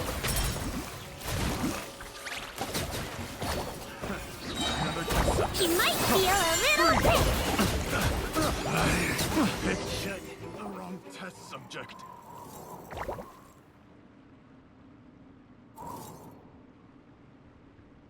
Captain, according to our list, many of the fugitives aren't accounted for.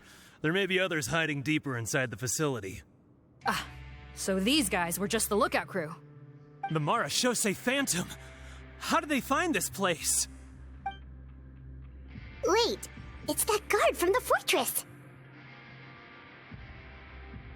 That's right, I'm on your side. The Duke sent me. What's the matter? Some sort of mix-up?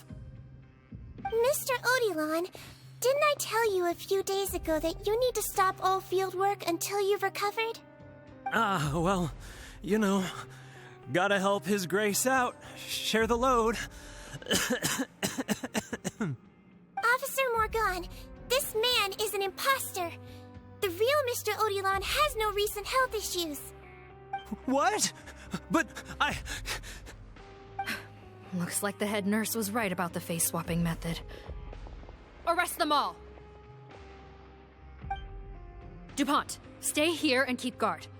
And watch the exit. If we're not back soon, call for reinforcements. Got it.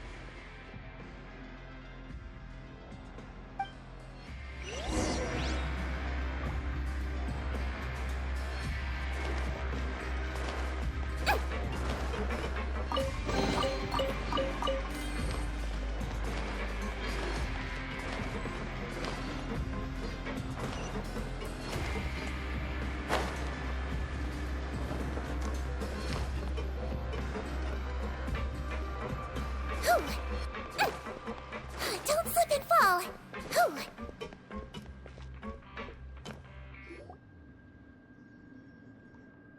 So many jars. Was this some sort of production facility? The scent. It's probably the ingredients used to make butterfly dew.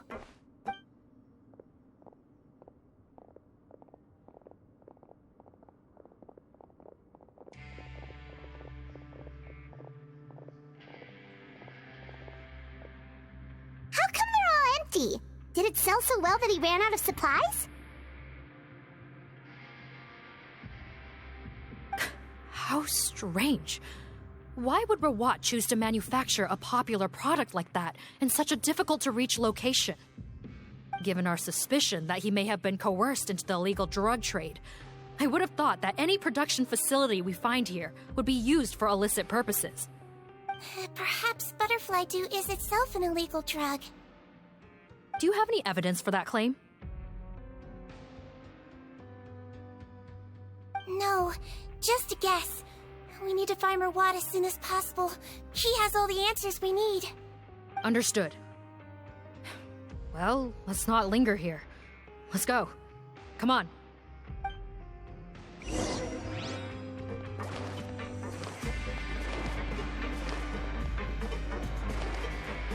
Don't slip and fall.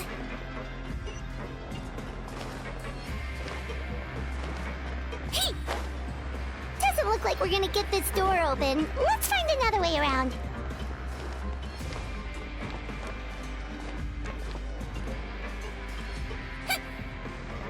This one's closed too. What's with those carts and tracks? Oh, maybe it's one of those doors that opens when it senses cargo passing through. There's a loaded cart right over there. Let's bring it to the door and give it a try.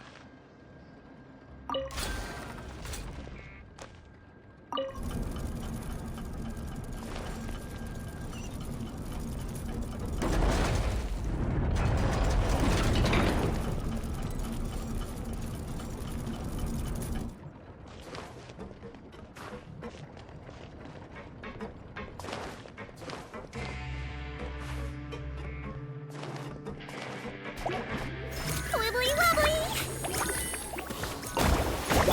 Strike a pose!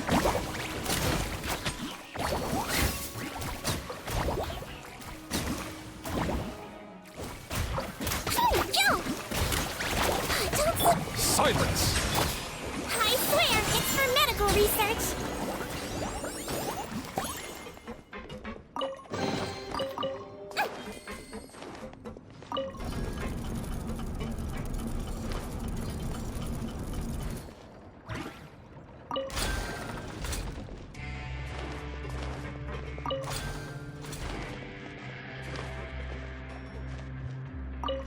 Don't slip and fall.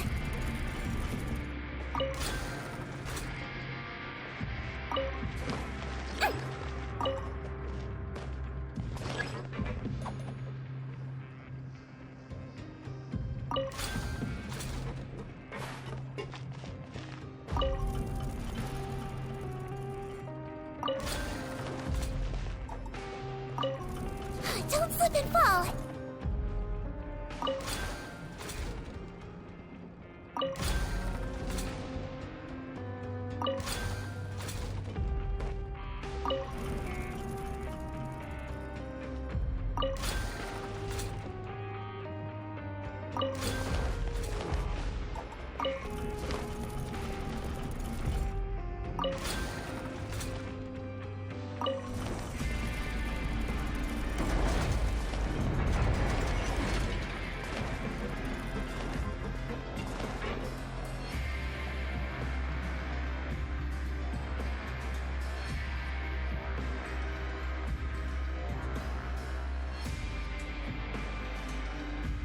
This room's much smaller than the others. Judging by the implements on the table, this looks like a potion-making lab. Head nurse! Over here.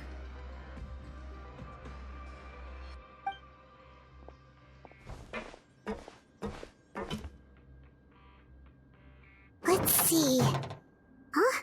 Robot's clothes? Why would he change here? Perhaps they stripped him down, left the clothes behind, and disposed of him somewhere else?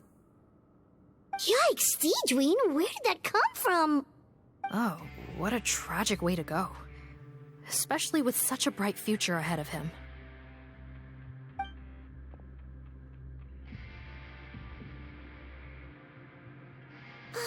There's a path leading further on, Officer Morgan. Let's keep up the pace.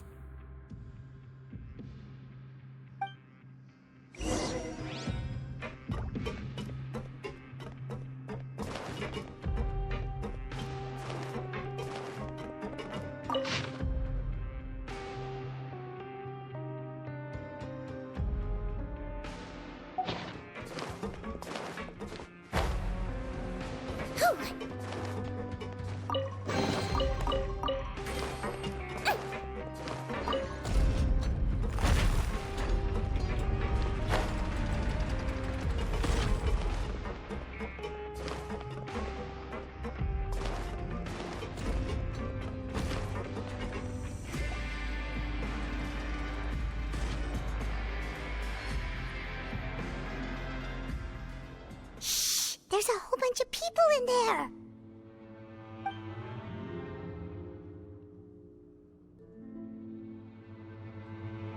Are you serious? You're telling us that within a day, our faces are going to rot like yours? Fontanian physiology changed dramatically after that great flood, and it's not as compatible with this face-changing solution as before. The side effects are as you can see. Why didn't you say anything before we all used it? Look, my plan got you all out of prison, didn't it? You'd have much bigger problems to worry about right now if the Marshal Say Phantom found out about your other crimes. Consider an ugly mug getting off lightly. Ugh. You're just lucky we didn't leave you in there after you disappeared on us with no warning. We only let it slide because we're former partners. And now you have the gall to pull a stunt like this? Partners? Make no mistake, each of us is only looking out for himself. If you place too much trust in others, well, I'm afraid that's your problem. You hid things from me too. Remember how you each had a spare potion? You kept quiet about it until we planned the prison break? Oh, and you didn't have a secret spare? Then do you want to explain how you melted your face off before all this? Guys, that's enough. Calm down. It is what it is. Arguing won't change anything. What's the plan, Parton? I'm assuming you brought us here for a reason? There is no plan. We followed him here on the promise of more juice, but it turns out there ain't a drop here. Besides, what does it matter now anyway? He already said, even if we did get our hands on more of that stuff, switching faces again solves nothing. They're still gonna melt off eventually. I said enough arguing! Parton, tell us the plan. The most practical solution is to continue using the potion. Keep switching to a new face before the ulcers can start forming. Are you kidding me? This stuff was hard enough to get a hold of even when we had a supply. Now you're asking us to use it like skin lotion, after the flood all but wiped the supply out? Well, there is another option. But you'll have to make a deal with me first. Okay, now we're talking. What's the deal? I have a document I took from that researcher that details how to make a replacement. Just give me one bottle of the undiluted fluid, and I'll get to work. What's the problem? I thought you always kept reserves. Or do you really just have one spare bottle each? What do you think? That we were shipping them into the fortress of Meripede by the basket load? Well then, say hello to never showing your marred faces in public again. Ugh, I've heard enough! Get him! Let's see if that document even exists! Freeze! Marshal Say Phantom! What? Who let them in? Officer Morgan, before anything else, please find out Rawat's status. Rawat? don't see him. Hand over the hostage now, if you want any chance of avoiding an extension to your sentences. Spare us your condescending attempts to coax us back to our cells. You think we're looking to negotiate? Rawat is dead. Pardon? Arrest them all! Don't let anyone get away!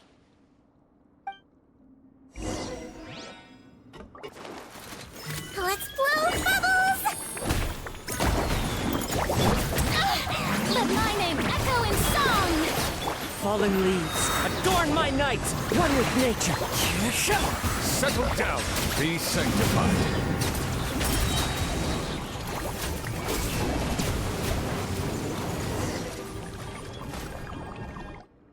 Huh.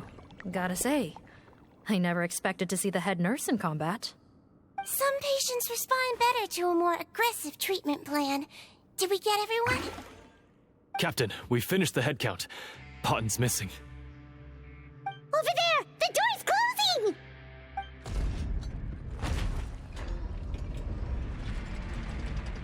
closing! One group trying to arrest me, another trying to hunt me down. Good. I gotta kill two birds with one stone. How did he get up there? There must be a secret passage somewhere. Find it! Don't waste your energy. I already sealed it off. How naive. We have more people outside. If we're not back out by the agreed time, they'll come to our rescue. Well then, you'd better hope they get here in time.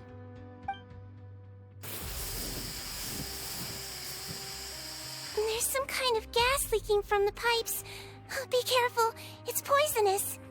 This is our distribution center, where we store the product derived from our source solution.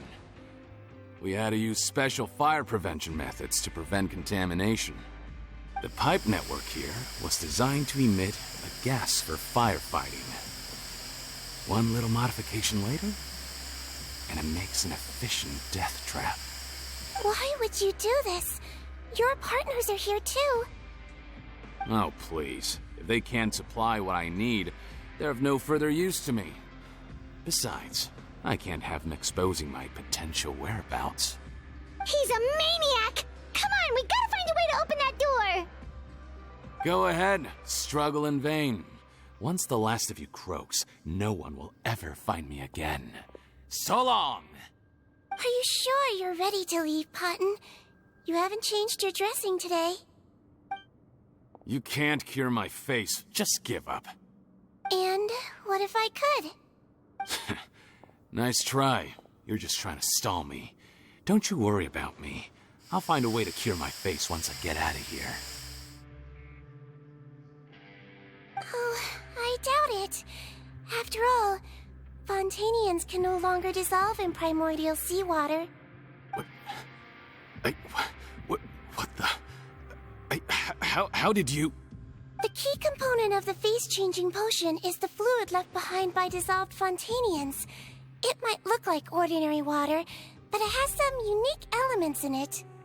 Before the flood, all Fontanians were oceanids, physiologically speaking.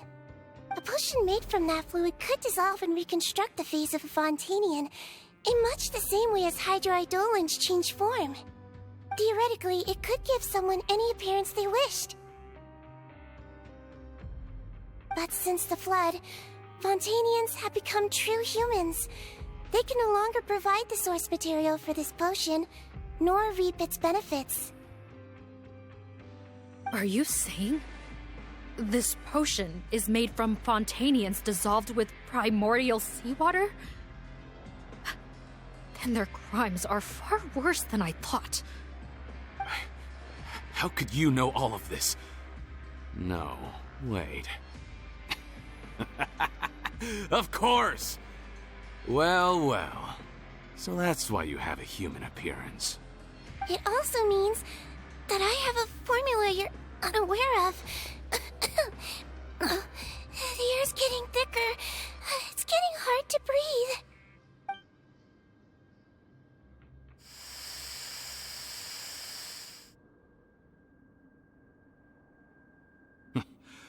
I might get to make a deal today after all. All right, keep talking. How do you intend to give me the formula? Oh, it's not a formula, but a finished product. I have a bottle of it right here. What? When I tried Rawat's skincare product, I noticed it had a certain special component in it. So I had my friends gather some other ingredients for me, and sure enough, a little experimenting later, I'd produced the potion. I'm guessing his skincare lotion contains the fruits of your joint research? Huh. Impressive guesswork. Yeah, we were a supplier for some of the raw ingredients. But it only contains a tiny amount of the active ingredient. The effect is minuscule compared to the undiluted fluid. Well, I found a way to reverse the dilution process, giving the skincare lotion a similar effect to the fluid it is derived from. That's impossible. If I tell you some of the ingredients, I think you can figure it out. First, you need to combine tainted hydrophantasm tissue with transoceanic pearls at a ratio of around 3 to 7. Tainted hydrophantasms and transoceanic pearls. I see.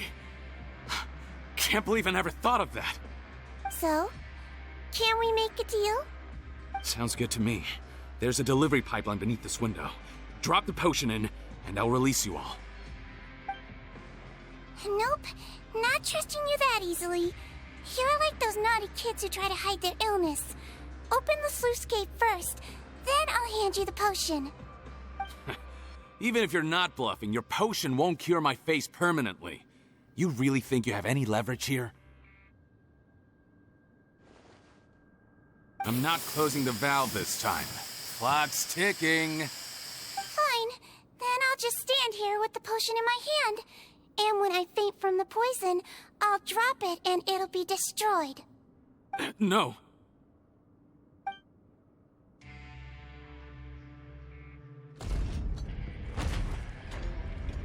It's open! Disable that sluice gate! Jam it! Don't let it close again! That's more like it. In that case, a promise is a promise. Head nurse, there's too much poison gas in here. We have to leave, now!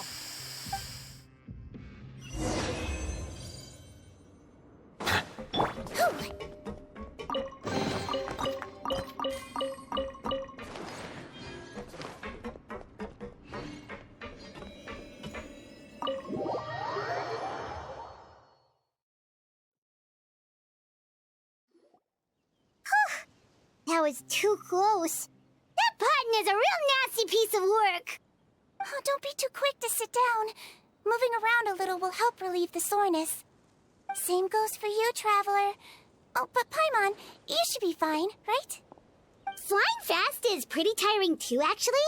Anyway, that's not important right now. Paimon's still shocked to learn that there's a whole criminal operation going on behind that skincare lotion. Shame I ended up giving the improved version to Potten after finally making it for you. I'll make you some more, I promise. No, please don't. Paimon doesn't want to use that stuff anymore. Still, it was a pretty good job that Paimon wanted to buy some in the first place, huh? It ended up saving everyone's lives. That's gotta count for something. Yeah, Paimon was just kidding. Head nurse, I've done a final head count of our team and the criminals. Everyone's here and doing fine. We're ready to escort the fugitives back to the fortress of Meripede. It's a shame that we didn't find Rawat. At this point, I'm afraid he's probably deceased. What a horrible bunch. Especially that Potten guy. If he hadn't made good on that deal, we'd all be dead because of him. No, we wouldn't.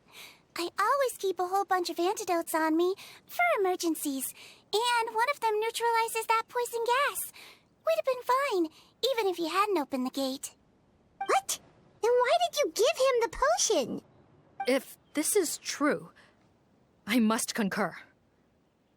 Sorry to be blunt, but I think you made a bad decision by handing him that bottle. If he changes his appearance and flees Fontaine, it's unlikely that we'll ever find him. No matter how cooperative his accomplices are when we question them. No, you don't understand. I gave him the potion precisely so we could be sure where he'll go next. What do you mean? We gotta hurry. She won't last much longer.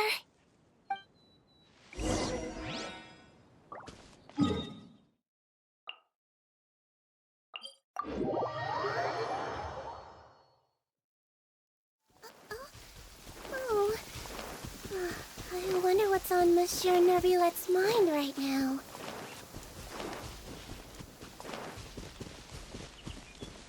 Ding dong! From Maritime Flower here, with a little tip for anyone planning on going outside and enjoying this lovely sunny weather. Please apply sun lotion to protect your skin.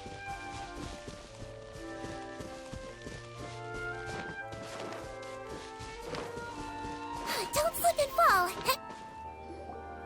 Don't move a muscle. I might be short, but I pack a mean punch. Captain, you're just in time. While I was lying in wait, I spotted this crook snooping around, trying to find a way in. So I detained him. Oh, his face. Are you... Potton? So this is where you were heading, huh? What? This is how Potton looked before his face was marred. His current appearance matches the mugshot on his arrest warrant. I see. Wait, so what's going on? Wasn't the whole point of the potion to disguise himself and escape Fontaine? Why would he change back to his original face and run right into our trap? Enough of this nonsense. Let me in. You better pipe down. There's an old lady in there who's very sick. No way are we letting a crook like you inside. To heck with it. Listen to me. I'm Rawat. That's my mother in there. He's gotta be lying, right? Rawat was a victim in all this. He was forced into it against his will. How can he and this monster be the same person? Forced against his will? That's the funniest thing I've heard all day. Back when I was being coerced, everyone thought I was colluding of my own free will. And then when I actually became a criminal in my own right, you all suddenly thought I must be under duress.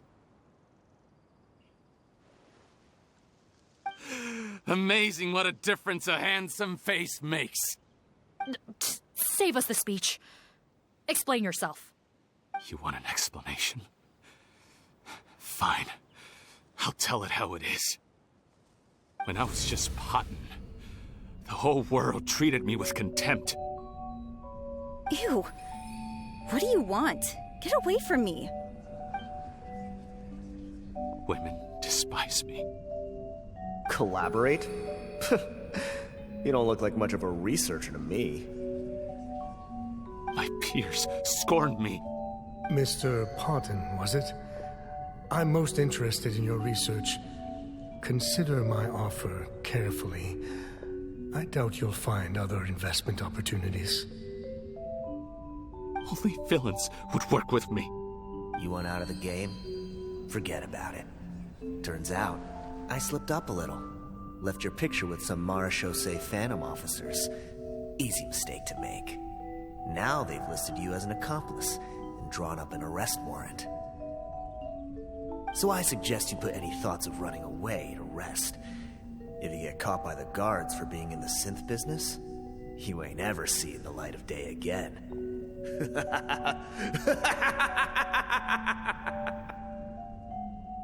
There was no way out for me. Until I could stop being Potton. Mr. Rawat, I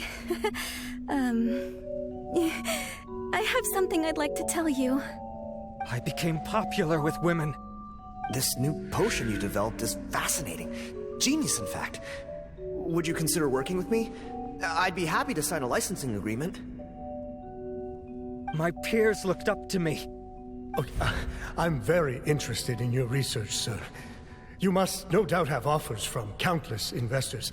So far be it from me to ask for a full collaboration, per se. I merely wanted to express my interest. No pressure at all, naturally.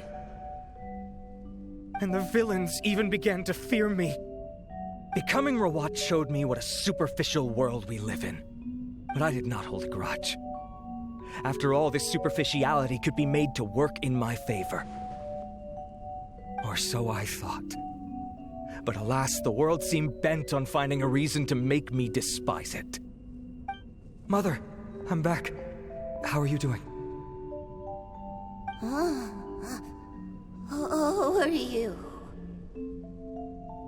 I bought the best medicine Mora could buy, but nothing would cure her illness.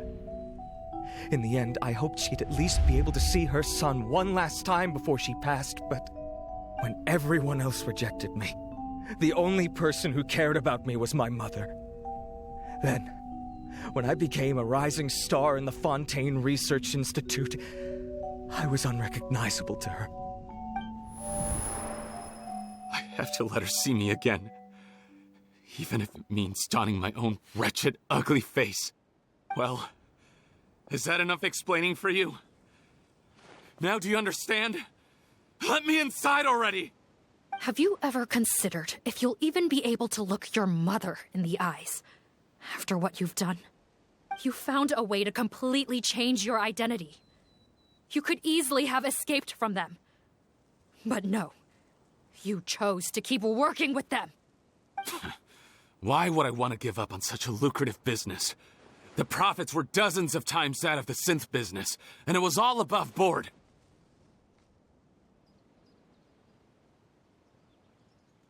So you kept being a villain just for the money? Villain? By what standard? Is doing evil deeds really what makes someone a villain in your eyes? Or does it all come down to the way they look? None of you saw a villain when I was wearing my other face, did you? You have no right to judge me! You're all just fake people living in a hypocritical world! I regret nothing! My mother would understand! You're a villain to the core, but especially that tongue. Honestly, I don't see a villain when I look at your current face either. Don't humor me. You don't seem surprised by my confession in the least. How long have you known the truth? I didn't know anything for sure until you chose to take that potion bottle and spare our lives. But if you're asking when I started suspecting you, it was the first time you came to see me at the infirmary. I had to confirm my suspicions. That's why I chose to join this investigation. Are you kidding me? A young, promising researcher and a wretched criminal? What on earth gave you the idea that they could be one and the same person? Well, there were no visual clues. This potion's face-changing effects are very powerful. Even as a Melusine, I couldn't see through the disguise. But I believe I understand humanity a little better than most of my kind. Humans have certain fundamental qualities that do not change with their appearance. Fundamental qualities, huh? So you think you're the one who's seen through me, do you? Most people probably don't know this, but I think I can guess what your deal is. Melusine constitutions are very close to that of water, so it stands to reason that the potion should work on them, too. You used it yourself, didn't you? That's why you have a human appearance. Sigewinne? Yes, you're right.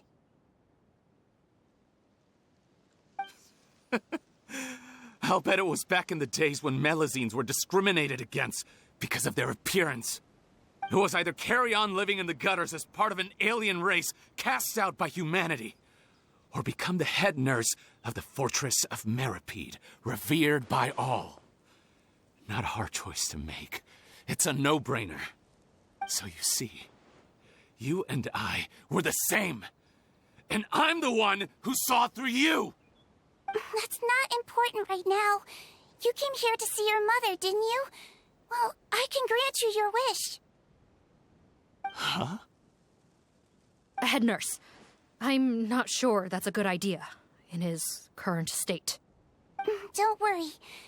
Back in the warehouse when I traded the potion for our lives, I was doing it to test him. He was willing to risk sacrificing his only chance of escaping capture by opening the gate in exchange for the potion. Also, he could see his mother again. If nothing else, his concern for his mother is genuine. I see.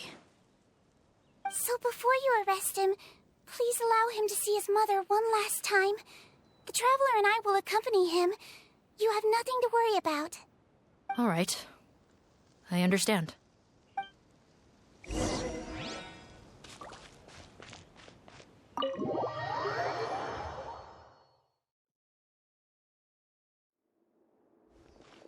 Mom?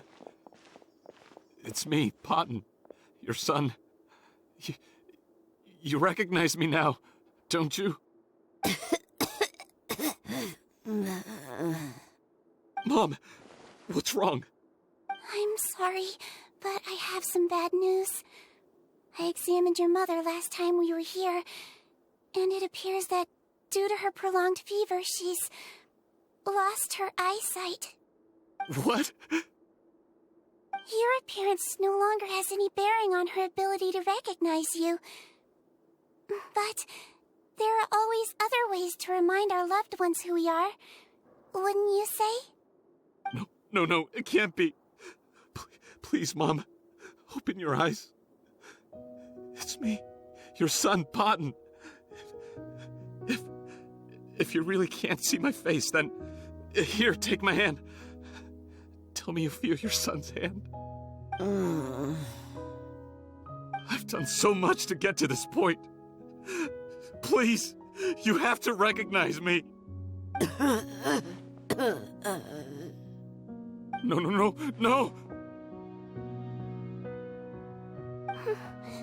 The temperature of his palm must have changed. I'm sorry. It seems I couldn't bring him back to you after all.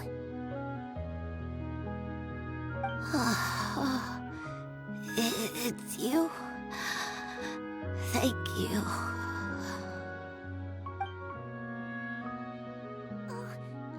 Of course. Mom, why will you answer her and not me? Why? No more questions, Potton. She's gone. Mom?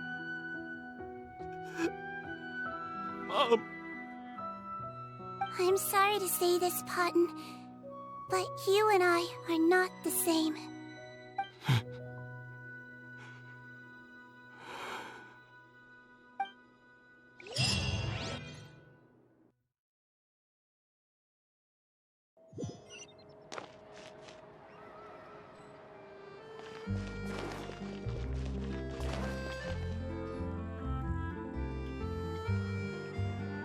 The wait is over, everyone! The sale of our new skincare product, Romaritime Essence, will now begin. Another skincare promotion! And it's selling as fast as last time. Wonder what people would think if they knew what was in the last batch. Oh, Sigewinne's here too!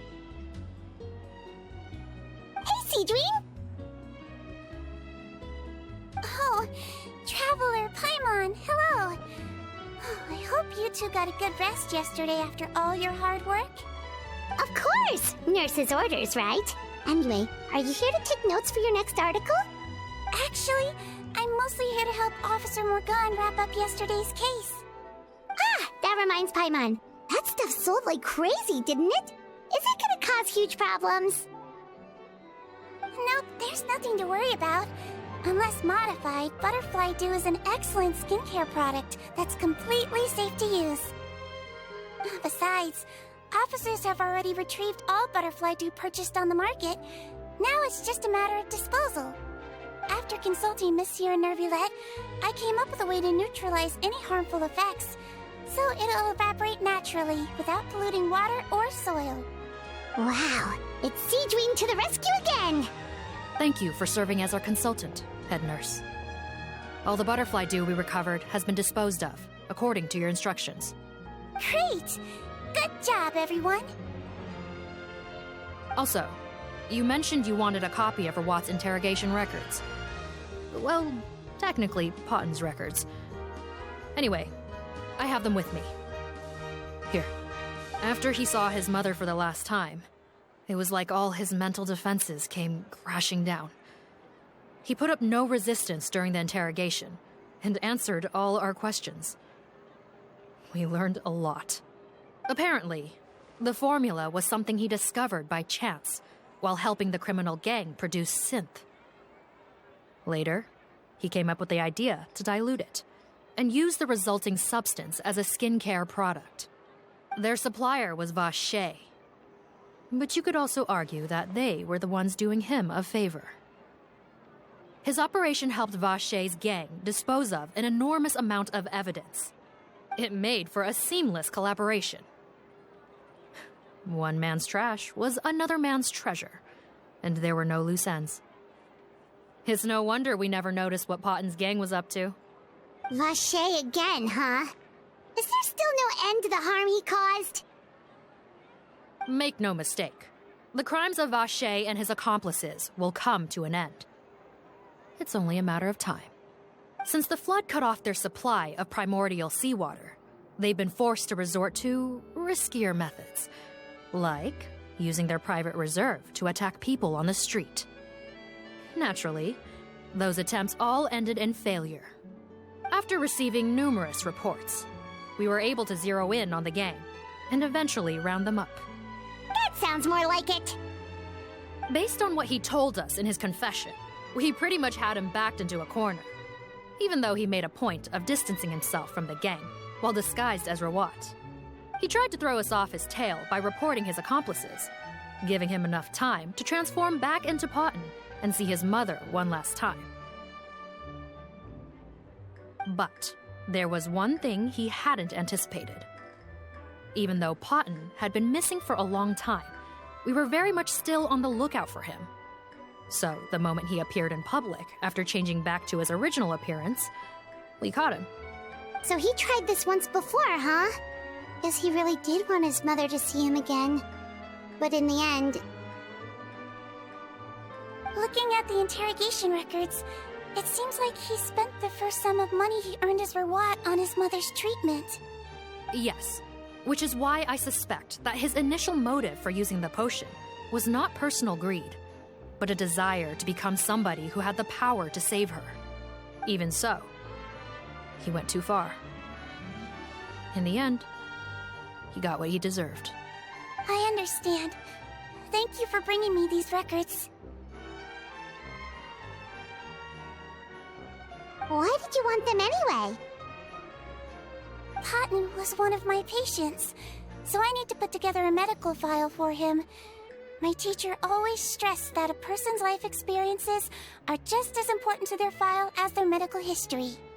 Why are you still treating him like your patient? Isn't he kind of beyond redemption now? That may be true, but a patient is a patient, regardless of the choices that bring them to my care. One last thing, head nurse. Please keep everything you know about this potion a secret. It would be for the best if most of Fontaine knows nothing of its existence.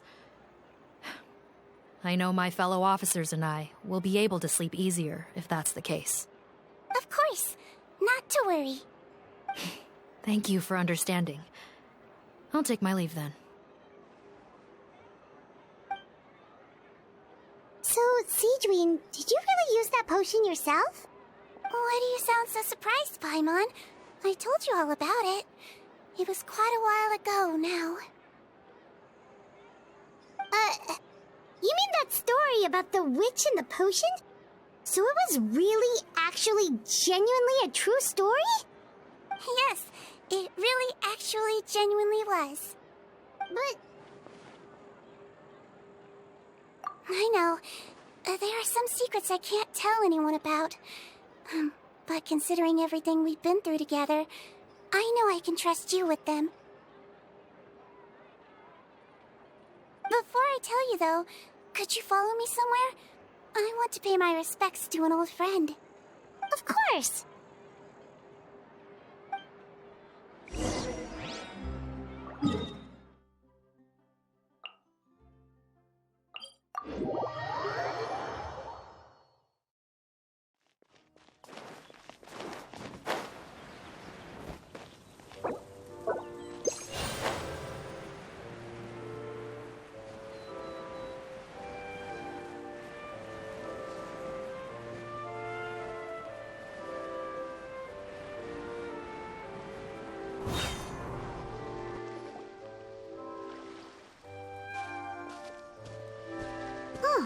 Nervalet and Risley, they're here too!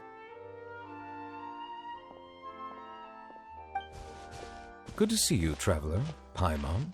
I trust all has been going well for you? Big news, everyone. The Udex is out of his office on important business. Is that genuinely something people would consider big news?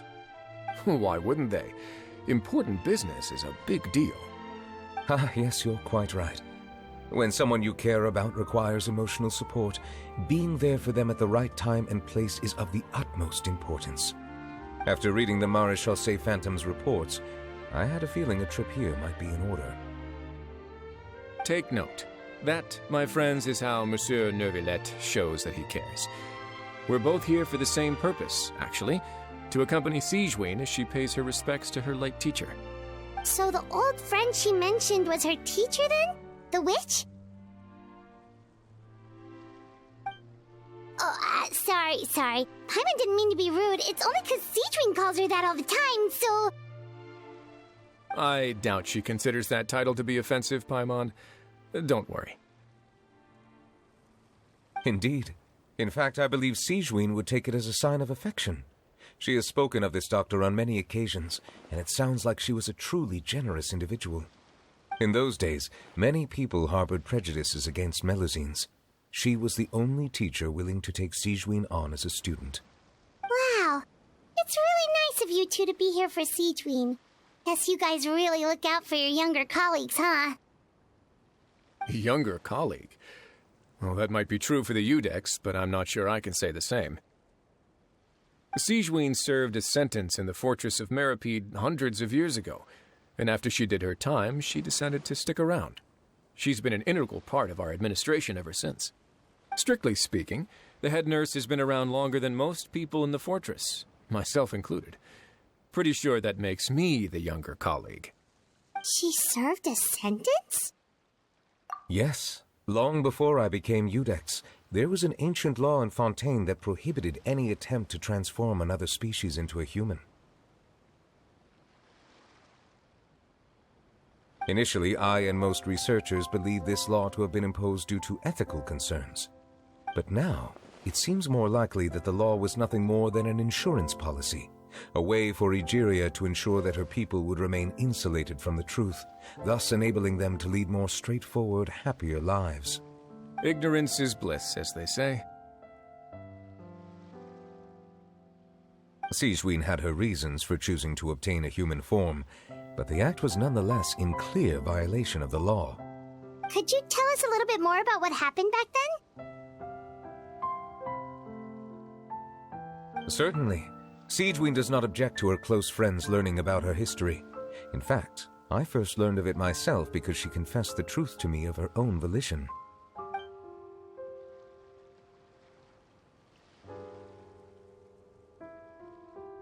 Even with their daughter so ill, they kicked you out? Stubborn as always. And prejudice isn't a disease I can cure either.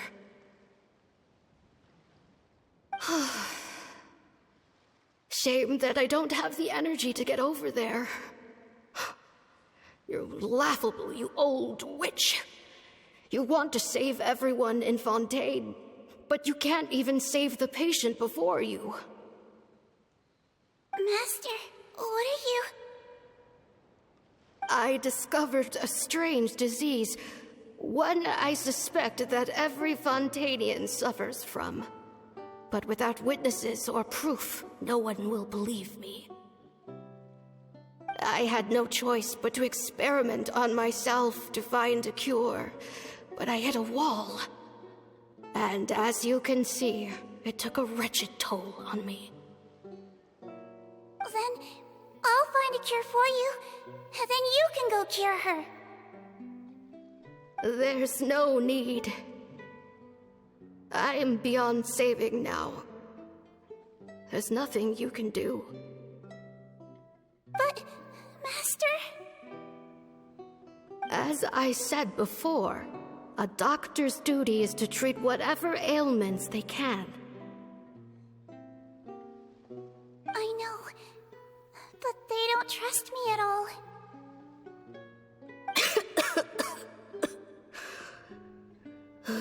That girl. She's your first ever patient, isn't she? Tell me, what cost are you willing to bear to see her cured? I'll do whatever it takes. Even if it means breaking the law and being punished for it? As long as I don't hurt anyone. Yes.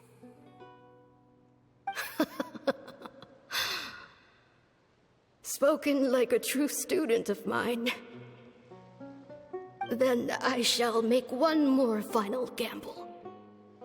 And see my experiment through to its end. Leave me for now, and come back in 2 hours. If I am able to work this miracle, then I will have found a way to save all Fontanians, and I shall be able to help you treat that girl. If not, then it means there is one more disease in this world that I cannot treat. In that case, do not come looking for me. I will leave you a parting gift.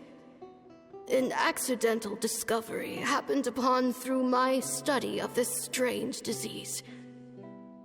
It has little use, but it will at least help you cure this one patient you can reach.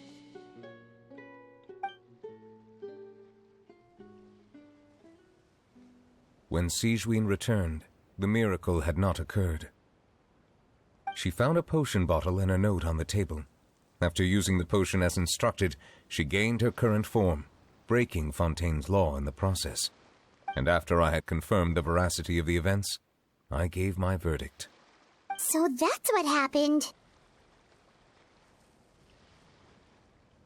I fear Sigewinne only understood the full story after the truth about the dissolution of Fontanians was uncovered. When I reflected on all this with that knowledge in hand, I felt a deep sense of regret. As I use the law to uphold justice, there are times when I cannot help but acknowledge its ruthlessness. After the final details of the events surrounding Sigewinne's transformation came to light, I checked several sources and, thankfully, the legal code does not require Sigewinne to shoulder any additional punishment. Wonder how she feels about all this. Since she invited you here, I imagine she intends to speak of these matters with you, no?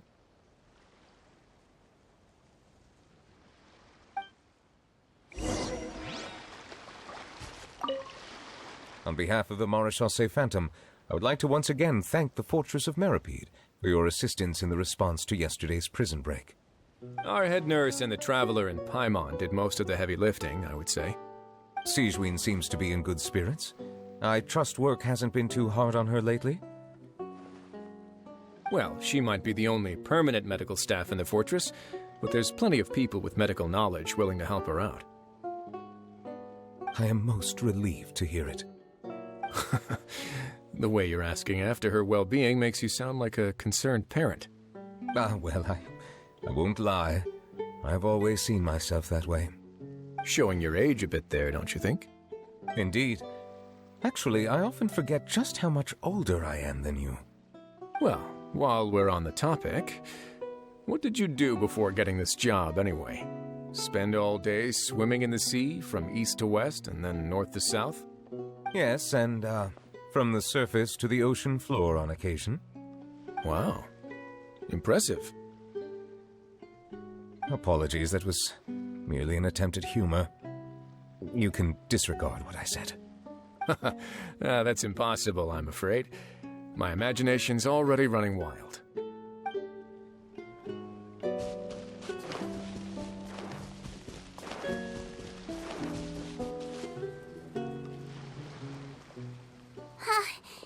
You're here.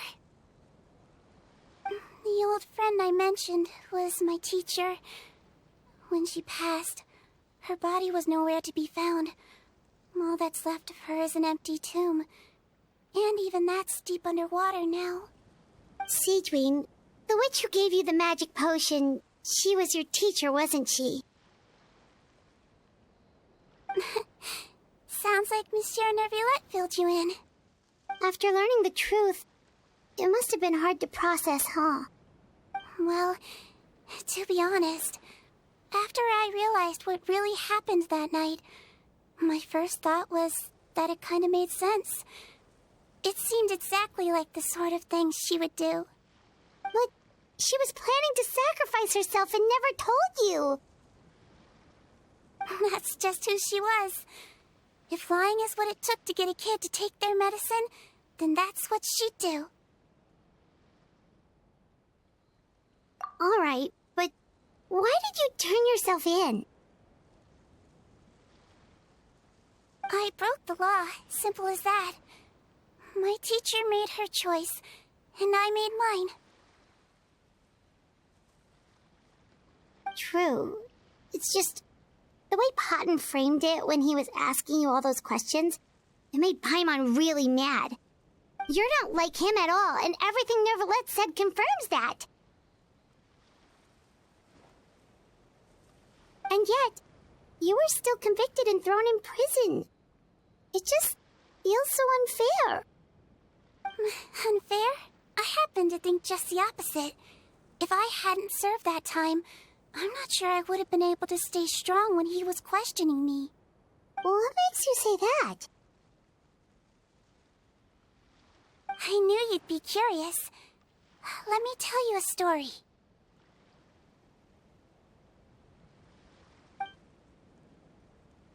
The verdict came down. This Melusine is guilty. The Iudex defended the authority of Fontaine law, but he did not confiscate the Melusine's medical kit. And so, the Fortress of Meripede gained a new little doctor. She still wore her hood and raincoat, even though it never rained in the fortress. Perhaps thanks to her human appearance, no one refused her treatment. She treated more and more patients, and her sentence grew ever shorter. Finally, the people of the fortress could not live without her, and though her sentence ended, she did not leave them either. Then one day, she received an invitation from the outside world. The location seemed familiar, and when she arrived, an old lady was waiting for her. She saw right through the Melusine's disguise, but didn't reveal it. Instead, she asked a question. Tell me, why do you think you gained the respect of so many people, despite being a Melusine? Because I look like a human? It's been 50 years, Sigewinne, and you haven't aged a day. I think everyone knows you are not human. I finally found you, after all these years. I still remember, you know. It was you who saved me that night. But how? I was no longer a Melusine by then. Does it really matter if you're human or Melusine? I remember the warmth of your palm. It's quite unmistakable. And you know what? It hasn't changed one bit. You don't have to hide anymore, Sigewinne. These days, everyone wants to make friends with Melusines. And I think that it's all because of you. I'm sorry I couldn't say this until now, but thank you, Dr. Melusine. Now that's an ending Paimon can get behind. After hearing everything Patton said, I wanted to tell him that it didn't matter who he looked like on the outside. But it was too late. The warmth in his palm had already disappeared. I tried to treat him, but the roots of his problem had nothing to do with his face. I understand. Thanks, you two. I appreciate you being here for me while I talk this through. Oh, it's nothing. Our pleasure. Oh, there's one more reason I invited you here. It's about time I finally give you what I promised. In order to restore the appearances of the face-swapping victims, the Marechaussee Phantom gave me special permission to make a few bottles of that potion. And I made one extra just for you two. We don't need it though. Shouldn't we destroy it? Well, even if you chose to destroy it, I still thought I should give it to you first. You two did so much for me. How could I break my promise? Well, fair enough, but anyway, Paimon's definitely not interested in this stuff anymore. Still, if this is the very last bottle in all of Teyvat, getting rid of it would feel like kind of a waste. Maybe we can give it a special meaning somehow. Oh, Paimon's got it! Melusine physiology wasn't affected by the Great Flood, right? So that means the potion should have a permanent effect on you. In that case, what do you say, Sigewinne? Ever thought about transforming back to the way you used to look? After all, from a Melusine point of view, Paimon bets Melusines look the cutest of all. Paimon, after everything, do you really think it matters whether I'm Melusine or a human? Well, what was Paimon thinking? You made up your mind a long time ago. Yeah, let's just destroy this thing. Leave it to me.